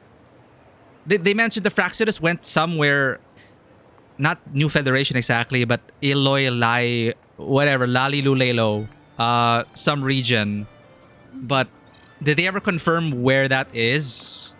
Where the Fraxidus are? Because I feel like just after this quest, it's like, yo, I want to join you on your journey to assassinate the one target that went away, the price of mercy, because I also have a personal stake in it, because that... Okay, I haven't written any scripts about Miku yet, but that is entirely... This guy's arc is entirely a page that I wrote for a channel mascot. She had a past as an assassin, and that one moment of mercy taught her the... It's nothing new. I'm not, nothing's original. I don't claim it to be unique. I'm just saying, like, coincidentally, his Qiuyuan story related to me as a writer, because my own character also went through the same thing, where, she's doing these jobs, doing the assassinations, and then in a surprising moment of empathy and mercy, it eventually leads to a disaster like Qiuyuan. Well, what is the price of mercy? The price of letting that person live. Like, imagine having that power to end his life in that moment, and you chose not to, thinking you're being the bigger person and that you would give him mercy. But then later down the road, he ends up massacring an entire village. Like, what is the cost of mercy in that sense? Like the Joker and Batman, right? It comes up a lot. People are saying they keep sending him to Arkham. They keep trying to rehabilitate these villains, but then they keep breaking out. Comic books, right? They have to keep going. But then it's like Joker keeps breaking out and murdering all these people. It's like, when are we going to finally just put an end to his life? Because it comes to a certain point, right? He's not remorseful. Joker's not remorseful. He's not rehabilitating. Nothing's working. What do you do then? He keeps breaking out and killing everyone. Like, how many more lives are going to be... Like, the cost of mercy for Joker... How many lives has that cost? So I find that intriguing as a plot point. And Qiuyuan, they really tease that. And after this, I'm like, can we go to Huang Long now? Can we go now? I want to go back to Huang Long. Like, I miss Renacita, right? And I love how, yeah, they sprinkled Renacita cast around. Chacona makes sense to open and to help us transition as a storyteller. Chacona being a storyteller herself. And then you're bumping into Zani and Phoebe and then Augusta. It's like little cameos. And I didn't demand more time from them. It is Qiuyuan. And then, but now it's like they drop in the whole thing with the Mingting, the corrupt officials, the hunt for Qiuyuan, bringing in Tien back. So it's like gonna be a Tien Qiuyuan tandem, right? I can imagine that now. Tien and Qiuyuan, like Tien's like, all right, Qiuyuan, let's put the end to this together. Let it, Qiuyuan, the hunt for Qiuyuan, you know? And then they say, oh, one day you're gonna meet the Grand Marshal. She's interested in you. And then they bring more stuff about the corruption in the Mingting government and the Ministry of War, the Ministry of Sentinel Affairs. And it's like, are we going to the New Federation or are we going back to Huang Long? Right? There, Lahai Roy. Where the hell is it? Where are we going? They can't just drop all of this and then have him just vanish sailing into the sunset, aura farming all the way, just to leave us here and like, all right, we're going somewhere else now. Jeez. Wait, head to Raguna and learn about the recovery efforts from Phoebe.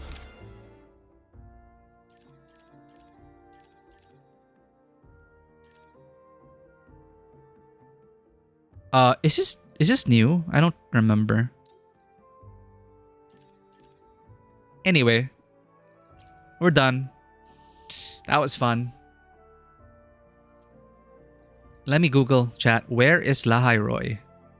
Maybe they have something about it. Wuthering Waves, Lahai Roy. Lahai Roy sounds like something from Final Fantasy. Lahai Roy is a location in Solaris 3. Based on Schwarzlock's comment on the Fraxidus turning their gaze to Lahai Roy after the events of Chapter 2 in Renacita, it is likely to be the next major location added to the game. Galbrena picked up her prototype portable frequency cassette recorder. Right. She had a literal cassette player.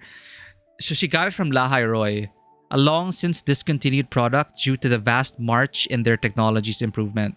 So Lahai Roy technologically advanced then, if you're talking about, you know, they moved past the cassette era. Lahai Roy's not stuck in the 80s. Okay. The name Lahai Roy is potentially derived from the Bir Lahoy Roy. Okay, this is like speculation from this wiki. Hebrew, literary meaning, well of the living who sees me. A well from the book of Genesis. That is such a deep cut reference, wiki. So Lahai Roy was in the book of Genesis? Question mark? It's a well from the book of Genesis. I doubt that's a coincidence. That still doesn't answer the question. Where are we going next? Okay, we're going to Lahai Roy, but where is Lahai Roy? What is Lahai Roy? And why did they just drop this? Okay, I think it's like, I think this whole thing was just, I think this interlude was a teaser. I think, you know, we're going to Lahai Roy. It's going to be something else entirely. Not about Qiuyuan, not about the politics in Mingting. I think it is just a teaser. My prediction is that it's like we're cooking. I think this patch, the Qiuyuan interlude, is Kuro telling us we're cooking. We're cooking up Mingting. Stay tuned. But for now, we're going to Lahai Roy. Right? Maybe.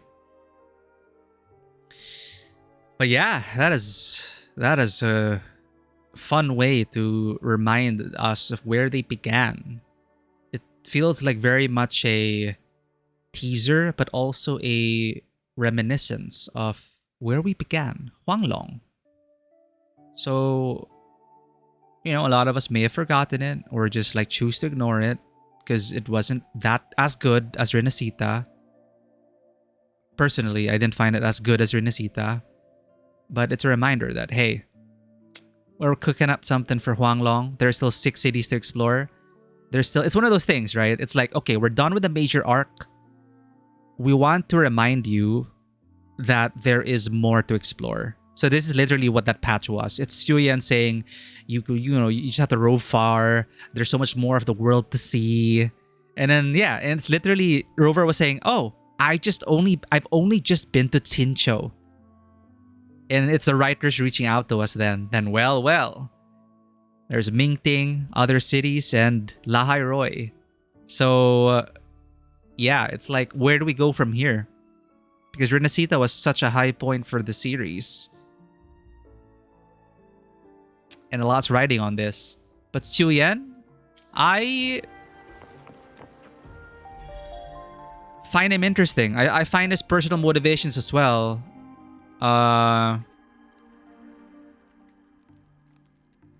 You know, I'm still thinking about like the details of it. Like, okay, he's not part of the. He's a rogue agent, but he still has contacts with the quote-unquote good apples of the Ministry, who have sent him in secret to deal with Scar and to help Rover, because their divination lady because of the prophecy. So he was sent to help with the prophecy. And then now he's going to sail back to do his regular duty, his personal mission. So his personal mission is to put an end to Qiuyuan, who was corrupted by Overthrax and because of his bloodlust. He's corrupted by the Thrunodian. So that's his personal mission.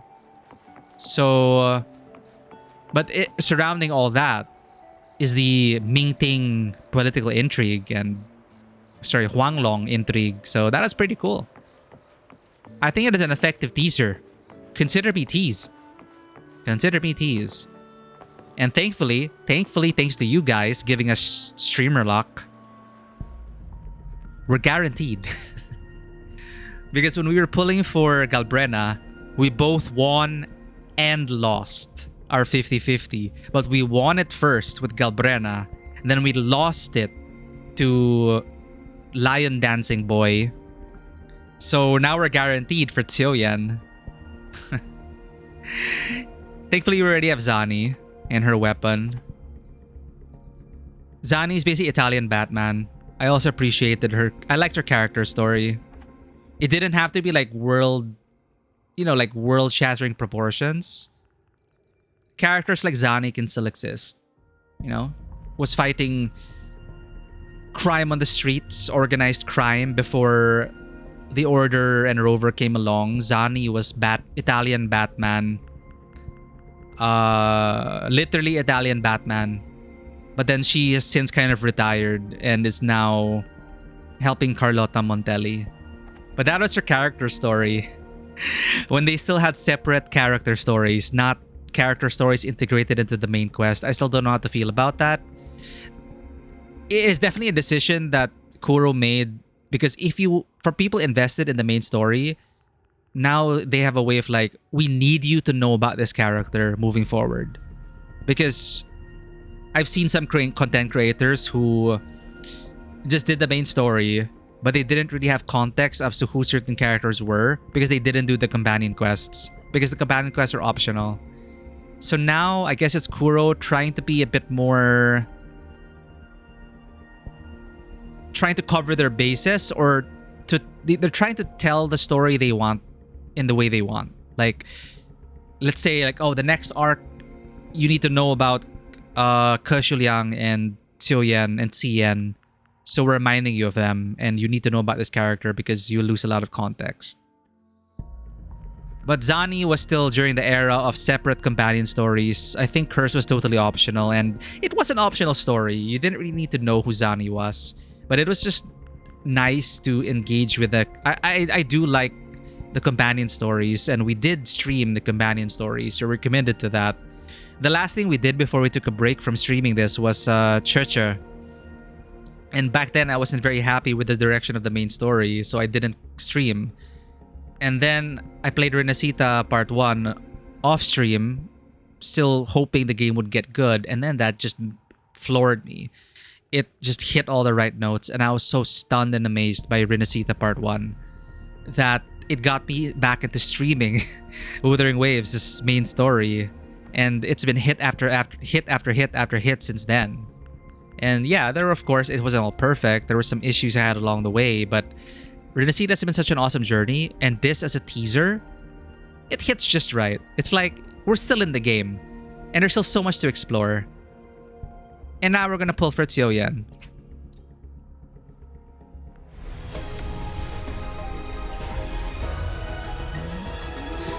Alas. I knew my luck wouldn't hold up, chat. But you guys were helping us pull Augusta, and then and then Galbrena. God luck. God gacha luck. My God. I've never been this lucky in a gacha with 3 times in a row, 3 banners in a row. We never like hit pity. And we just got them. We just got Augusta, and Galbrena, but I guess our luck isn't holding up anymore. We'll do one more pull. But thank you, everyone. We'll find someone to raid, but thank you for joining us for this. I know I was late. Apologies for that. Thank you for those who came in. Thank you for the follow. TTV Chaos Noodle. 1 June, thank you for coming in from YouTube. I appreciate it. That was short and sweet. There was a lot to admire about the artistry that went into him as a character with his Resonator showcase, his freaking music video. Chat. All right, let's pull for him. I'll use up my resources. I'm committed to getting him because I also need him for my Galbrena team. So, gotcha games. If I want my quote-unquote best in slot Galbrena team, then I quote-unquote need this character. It is purely a me problem. I don't need Qiuyuan, but I'm sold. So, at least we're guaranteed.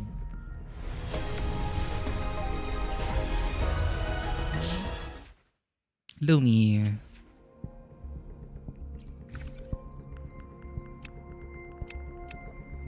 Wasn't it supposed to reset already?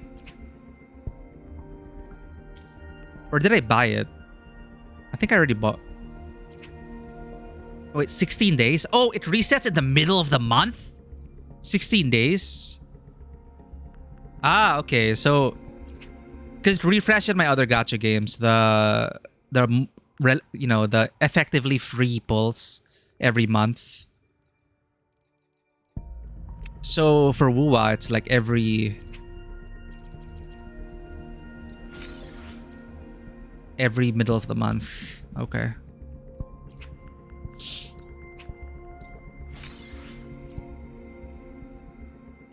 I think we only have 20 pulls left, chat.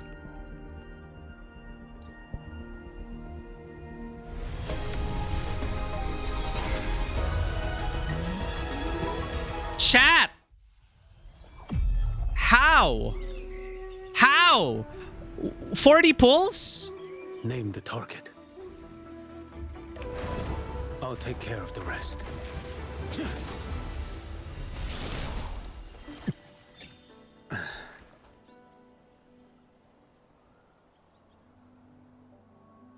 I am never pulling off stream, chat. I am never again pulling off stream.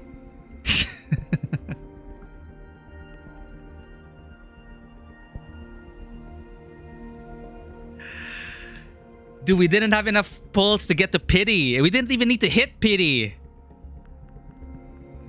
Jesus.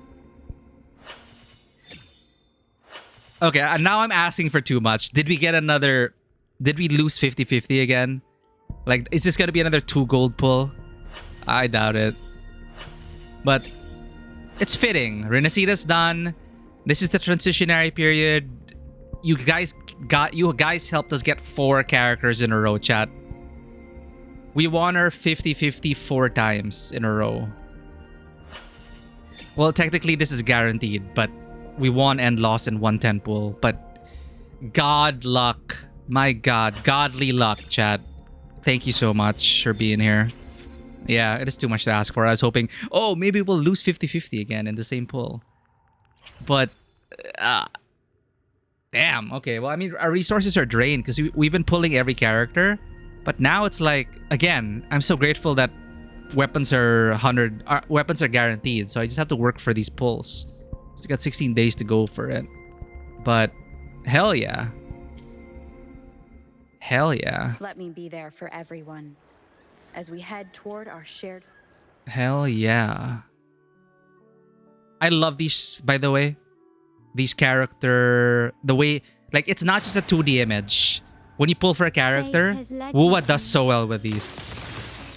Each character gets their own pull animation. And considering the terms I'm offering, you wouldn't refuse me, would you? It makes you feel so good when you get these characters. They're so well done. The crown of winds has been engulfed by the sea. Tell me, are you the one who summoned this blade? Beautiful, right? Oh, I have Cantarella showcased? The sea is a mirror. It reflects the shape of your soul in its tides. Beautiful.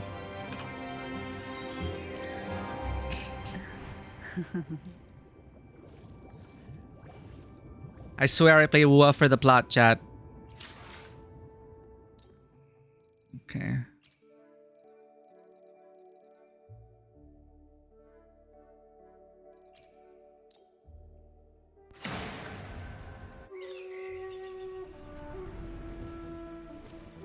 Name the target. I'll take care of the rest.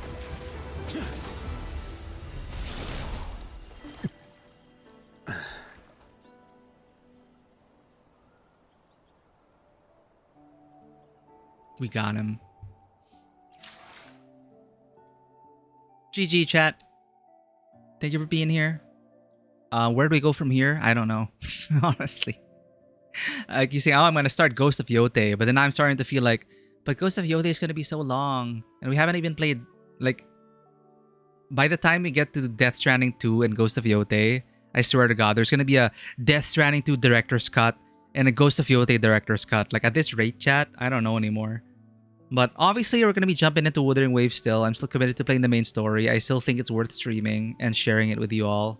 So we'll be always back for main story content. And I am grateful for people coming in from YouTube as well and giving our video some engagement and attention. Like, I didn't expect any of that. But I truly believe that Wuthering Waves is something really worth people's time. It's just unfortunate that, you know, gacha is a predatory practice and a lot of people swear against it and will never engage with the gacha, understandably. But as an RPG, as an action RPG, especially the Renacita arc, 100%, I cannot recommend it enough. It's not like the most unique game out there, but just if you appreciate like cinematic storytelling and the action feels good to play as well, with decent gameplay and overall really great cinematic storytelling in Renacita, I think you could like ship it as a single player RPG, shore up some of the features, and it could work. I feel you could have like Wuthering Waves about Cartithia, her arc. I don't know, call it Wuthering Waves, the Inverted Tower, or Wuthering Waves, the Blessed Maiden, right? And it would work. This, for me, this is the best part of Renacita. Cartithia's patch has been engulfed by the sea. Tell me, are you the one who summoned this blade? I feel like it peaked. It peaked with Cartithia's patch. Because for me, it is the perfect point in the story where not everything was explained yet. Not everything was demystified. But there was enough light shown on these characters and in the history and the promise that, you know, there are so many layers to this country's history. Renacita's history that was covered up by the church, by the Thermodian. There are so many layers of it that were promised, and you could feel the undercurrents of it. But it was also a great spectacle to watch. It is just, they were firing on all cylinders.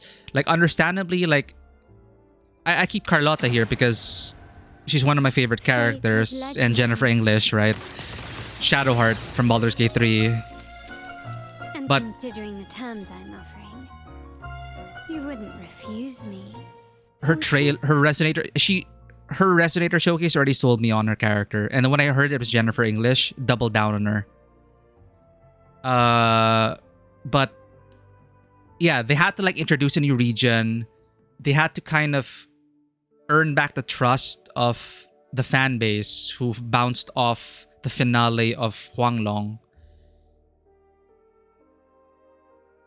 And I felt that in 1.0 with Xinshi and Changli's patch, they were starting to, you know, it's like they took the criticism to heart and they started to work on themselves as a creative team. And then Black Shore 1.0, Xinshi, Changli, and then Shorekeeper, Black Shores was pretty good. I enjoyed it.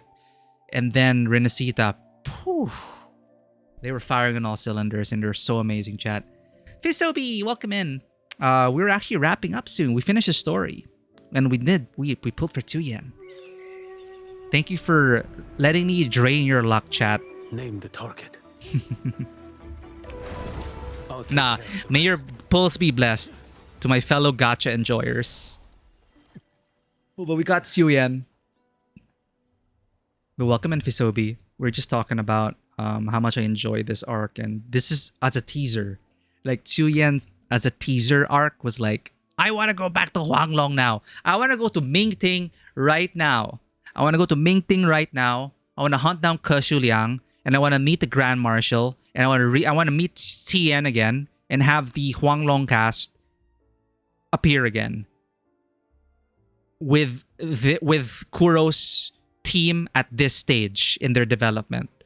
Because I feel now, if and when they start to bring back the Huanglong cast, Tian, Yang Yang, Paicher, Mortefi, all of them, Xiang Liao, they deserve a second chance with Kuro's storytelling team now.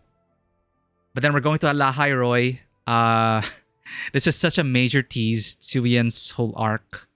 But I'm also rooting for him. Like, I hope he finds that he suffered the cost of mercy, and the weight of all those is on him, because it's that trope, you know? He spared this man's life, hoping he would turn his life around, but then he ended up falling to the darkness and murdering innocents, and now it's like, I'm responsible for that. So he's carrying that baggage forward, and I'm rooting for him. I just want to see the end of the story. The book has no ending. I wish they released the book version of the story, more detail and stuff. You know, that's a good idea, Fisobi. Hirikara, welcome in. We just pulled a new husbando. We got Qiuyuan. Celebrations all around. Hirikara is a connoisseur of a lot of great games. Also very much in tune with the Japanese RPG anime scene. And currently playing Monster Hunter Wilds, it would seem. Hope you had some great hunting, Hirikara. Raiders, welcome in. My name is Mikey, and welcome to Tabletop Cinema, where we bring together the worlds of filmmaking, tabletop role-playing, and video games. We are Day 1 Wuthering Waves enjoyer, and we are committed indefinitely to streaming the main story. So today we just finished the Qiuyuan patch, and I was very satisfied with it. And we just checked out the marketing materials, and I feel like before we end the stream, if you'd like to join us watching his Resonator showcase and the music video, they are fire. And it just shows you what this team is capable of. And again, I just hope they give the Huanglong cast a second chance to shine with this new kind of storytelling that they've committed to since Renacita. And Raiders, if you need to raid and run, please do not feel pressure to stay. Your presence is appreciated either way. And yeah, Fisobi, you mentioned, you know, that might be interesting, because I think they've done it with like Girls Frontline. Didn't they have like books about Girls Frontline story? Or someone tried to turn Girls Frontline into a book? I'm not clear on the details. But that's the nature of live service games. It never really ends. But if you want to consider it, maybe we can say Huanglong was one book, Renacita is the second book, and then now we're waiting for the third book, Act 3, whatever comes next after in Lahai Roy. So I feel like it is a definitive conclusion to Renacita, and I'm ready for the next book. And now they're teasing this whole arc with Qiuyuan. You don't play Wuwa since I don't think I have time and energy to play an action gacha. Fair enough, and there's just so many other games to play, right? It's just I'm quite happy with Wuwa, and it's still surprisingly in my gacha rotation because the storytelling really sold me in the recent patches. Okay, please wind down and rest well, Hirikara. Thank you. I'll take care of your raiders. Thank you for coming in on the raid with Hirikara. Nice to see you, Hirikara. My senpai, my literal senpai, chat. She's literally Hirikara senpai. Take care. But yeah, it's just so amazing, chat. So actually, the showcases are so good. Which are the showcases actually? Actually, do these guys have showcases? Do the 4 stars have showcases? Let's celebrate the roster of Wuthering Waves. Let's see. Fate has led you to me. Good day. What does our loyal client wish to inquire about today? Oh, they do. They do have showcases. Whoa!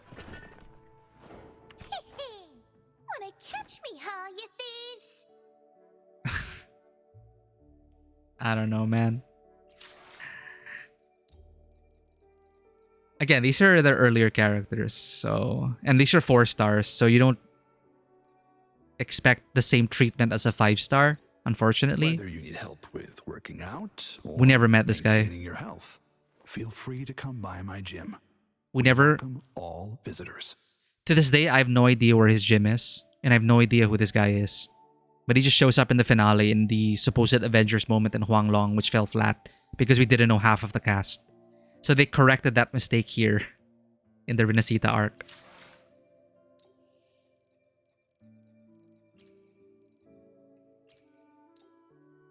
Don't worry. My light's got you. Adorable.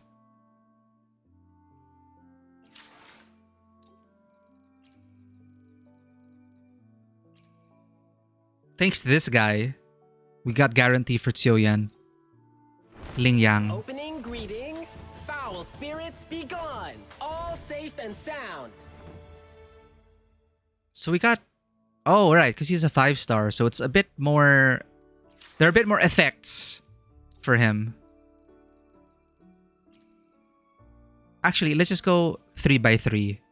So we have...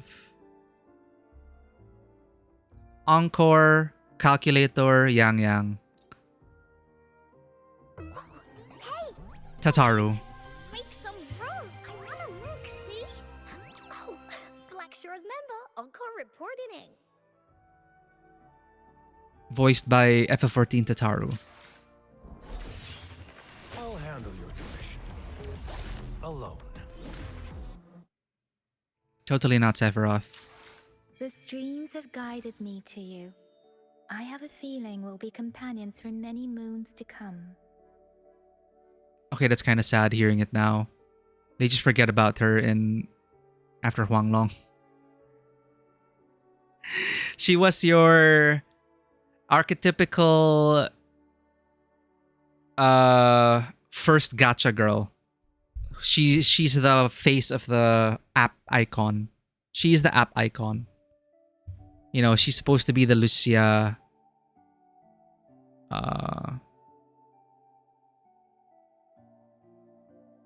I'm blanking out, but you get what I mean, right? Amiya. Yeah. Amiya, Yang Yang, Lucia.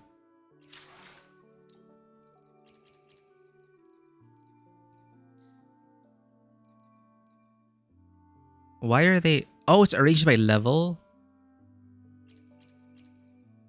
Okay, it's Qiuyuan again. Name the target. But the environments, they already... The difference is so the stark difference. The characters now have unique backgrounds for their showcases. It's not just the same loading screen. Oh, time for another afternoon consultation, I see. What's on your mind today? She never really factored into the story. Maybe just like for one scene, one quest. Release the wands, and the mind quiets. Cleanse the thoughts, and the soul clears. I really wanted a martial arts character, but then they forgot about her in the story as well. Xian Xin.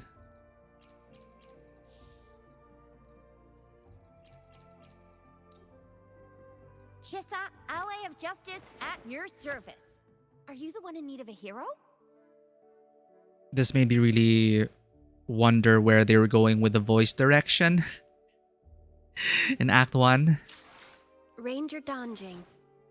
Worry not. My She never- Crimson Blade will not harm you as long as you haven't done anything bad.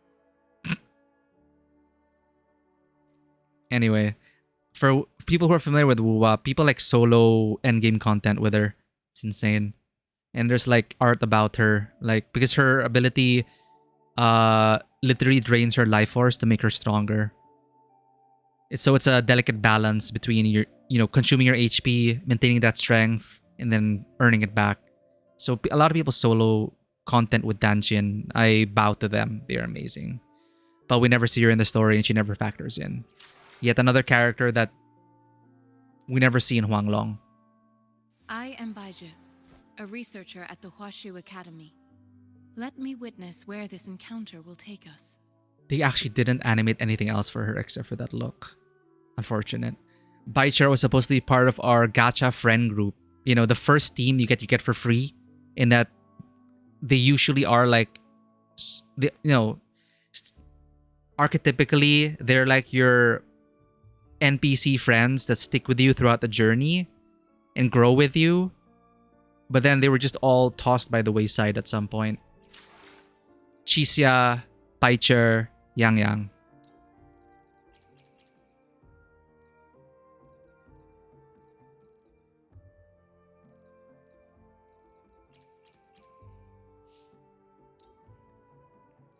Quit the chit-chat. Tell me what you need and I'll make it for you, provided your descriptions are reasonable. Mortefi appeared for like a couple of quests. Greetings, Rover. I will escort you for the time being. Apparently a very powerful 4-star for some teams. Sanhua. Bodyguard of the magistrate. Again, these are all just forgotten characters. We still have a long journey ahead of us. Let's press on.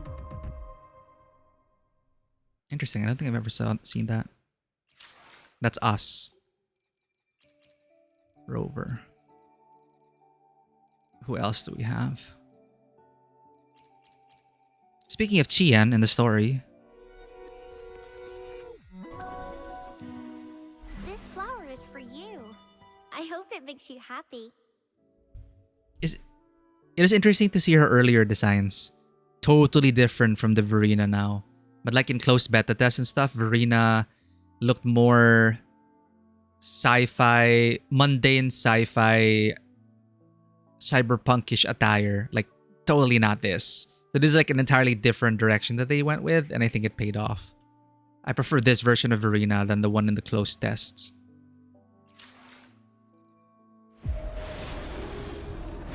I have never regretted to brave the long night. Yeah, the thing they mentioned in Qiuyuan, they brought him back. They brought him up, Qian. What happened in Tinsho 3 years ago, something with Qiuyuan or the massacre. It's a trauma that he went through on the battlefield. So I would like to explore that again. Explore it further. What's that look on your face? Surprised to see me? Jane though, so undercover cop, totally forgotten as well by the story. Never really factored in.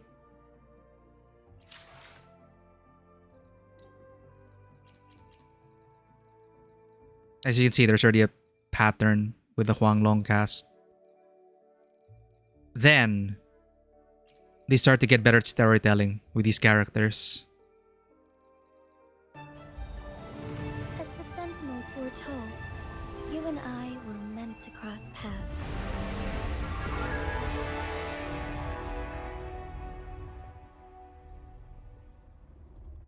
Shinji's trailer is single-handedly restored my confidence in...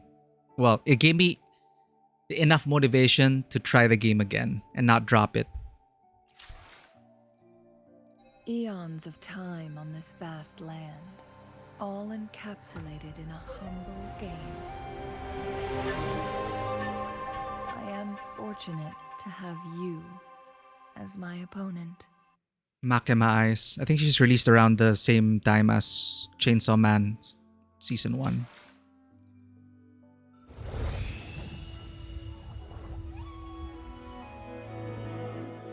But yeah, there's showcases now, as you can see. Unique environments, more effects, more animation. This is 1.0.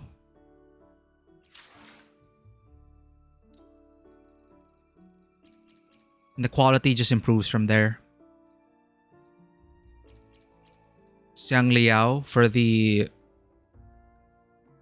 Moonfire event, Mooncake event, and then Shorekeeper and Camellia. As truth seekers, Blackshore's patches. gauge the universe from within a nutshell. I'd love to hear your insights.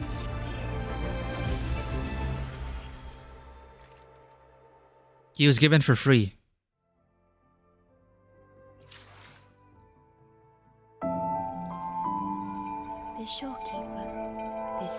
suits me well enough.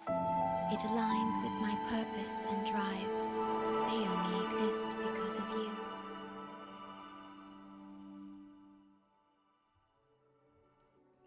That is nice. Camellia.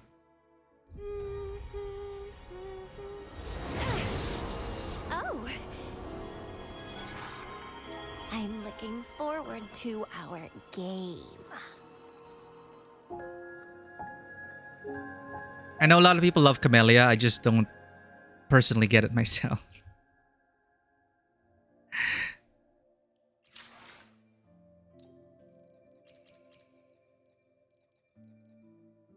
So those are the Black Shores patches. And then they are arranged more or less like from release. If you level them up to all the same levels, and first it's sorted by level, and then within the sorted by level, it's by release order. So it's a nice trip down memory lane. And then Renacita 2.0.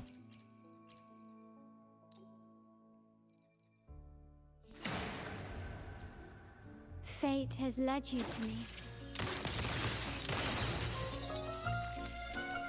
And considering the terms I'm offering, you wouldn't refuse me, would you? Not at all.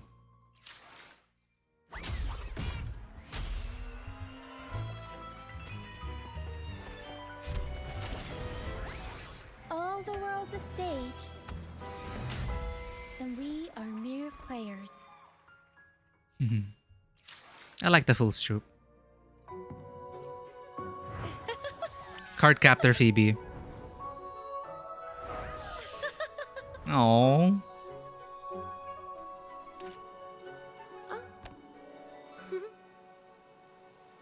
She's so squishy.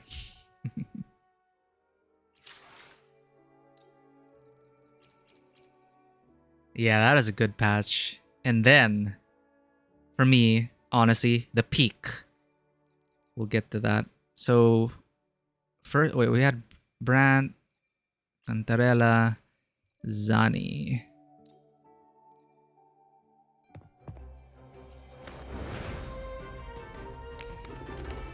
The curtains pull back, and I am here to hunt for every laugh. Brandt, at your service. A pleasure to make your acquaintance. I love the way they marketed Cantarella because they then subverted people's expectations once you get to know Cantarella's story. The sea is a mirror. It reflects the shape of your soul in its tides.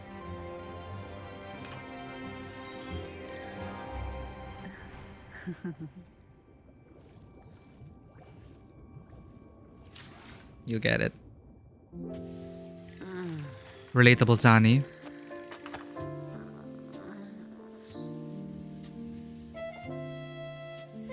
All right. Mob Enforcer Zani. To-do list. Promoting energy drinks. Actually, I'm surprised she didn't have an interaction with Lupa about like their favorite energy drinks. So apparently it's not coffee. I think she drinks energy drinks. But that music, it's like, again, like with Carlotta and Zani, they're very like Italian mafia coded. So that's why their showcases are like that. And it suits them very much. The Montellis.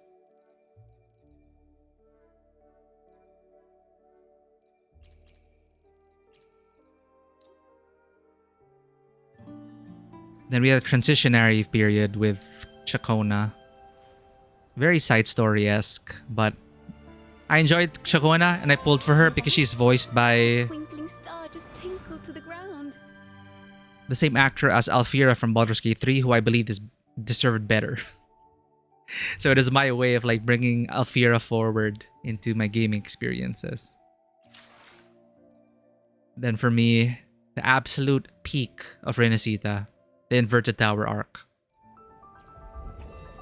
The crown of winds has been engulfed by the sea. Tell me, are you the one who summoned this blade? Since we have a bit of time, maybe we can like go through my favorite showcases.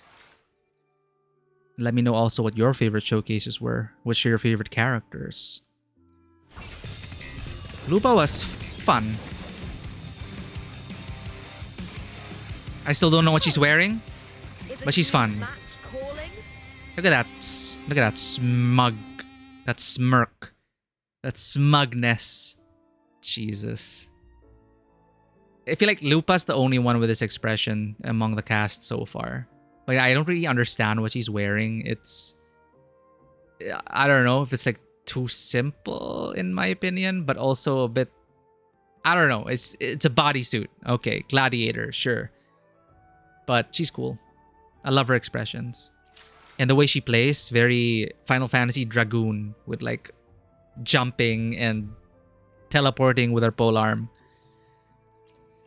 And then they forgot about her with Augusta's patch. Frolova, on a standalone basis, her story, I appreciated getting to explore that side of her. I didn't expect to like her as a character, but when they decided to delve into her story and what she wanted, truly, that added more nuance to the Fraxidus as a whole, to the villains in this game, and they took a risk with their story in certain ways that I really appreciated. Well, actually, yeah, here's her personal goals aligned. Her personal goals aligned with the main story, but it still felt like a very intimate personal story. Come, let us finish this performance we've all been waiting for. Together. Another incentive for me pulling her was also because she's voiced by Sonetto, Reverse 1999. Sonetto. With the blazing sun as witness. God damn. Glory, bow before us.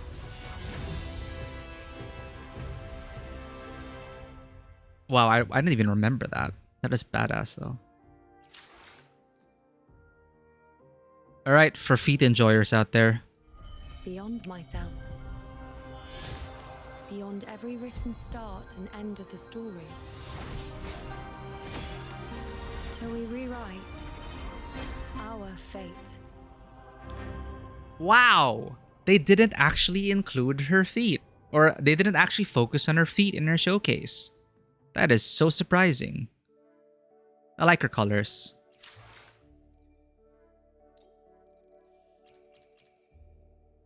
And then today...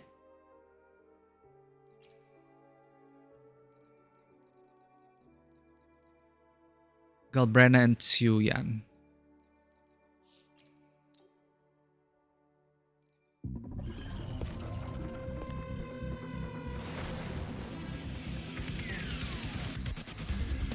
She does a Devil May Cry reload. Legendary.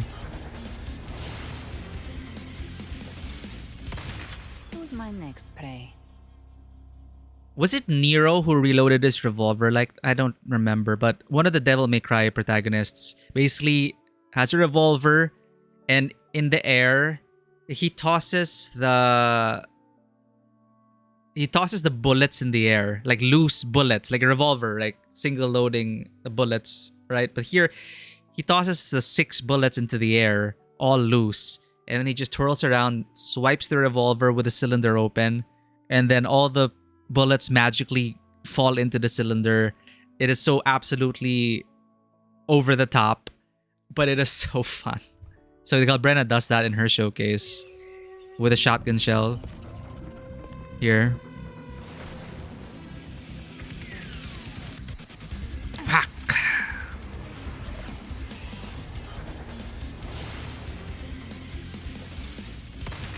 Who's my next prey? Also pleasantly surprised to learn that she was voiced by another Baldur's Gate 3 character. The Verwild, Lae'zel. And for those who played Expedition 33, Clea. And we finally got Qiuyuan. What a journey this has been, chat. Name the target. What a journey it still is.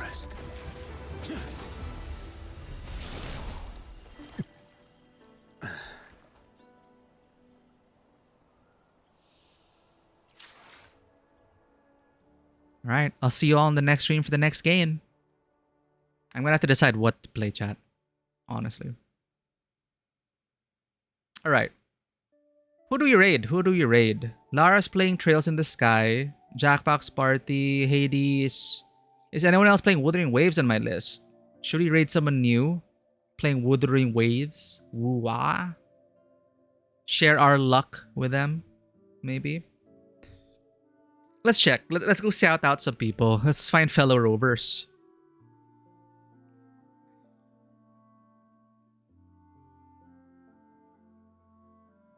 Audrey Bunny, 3.1k followers. They are currently going through Qiuyuan's story. They're playing in Japanese dub.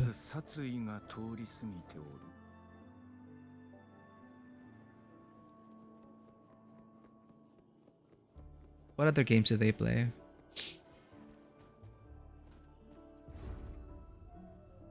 Helldivers 2, Wuthering Waves. We raided Lily last time. I do want to check out the game she's playing though.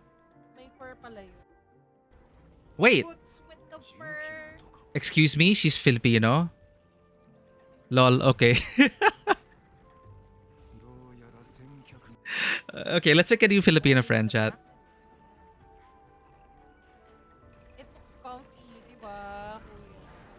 Let's make a new friend from the Philippines. Thank you everyone again for sharing your luck with us. Let's go pass it on forward. Let us go enjoy Qiuyuan's story again with a hopefully a new friend to make. Audrey Bunny.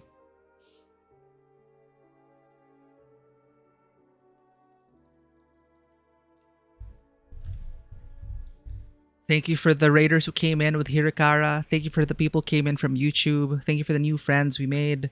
Thank you for the follow, TTV Chaos Doodle. Thank you for hanging out, Vivi and Vanwa and everyone else. I appreciate each and every one of you. I'll see you on the next stream, alright?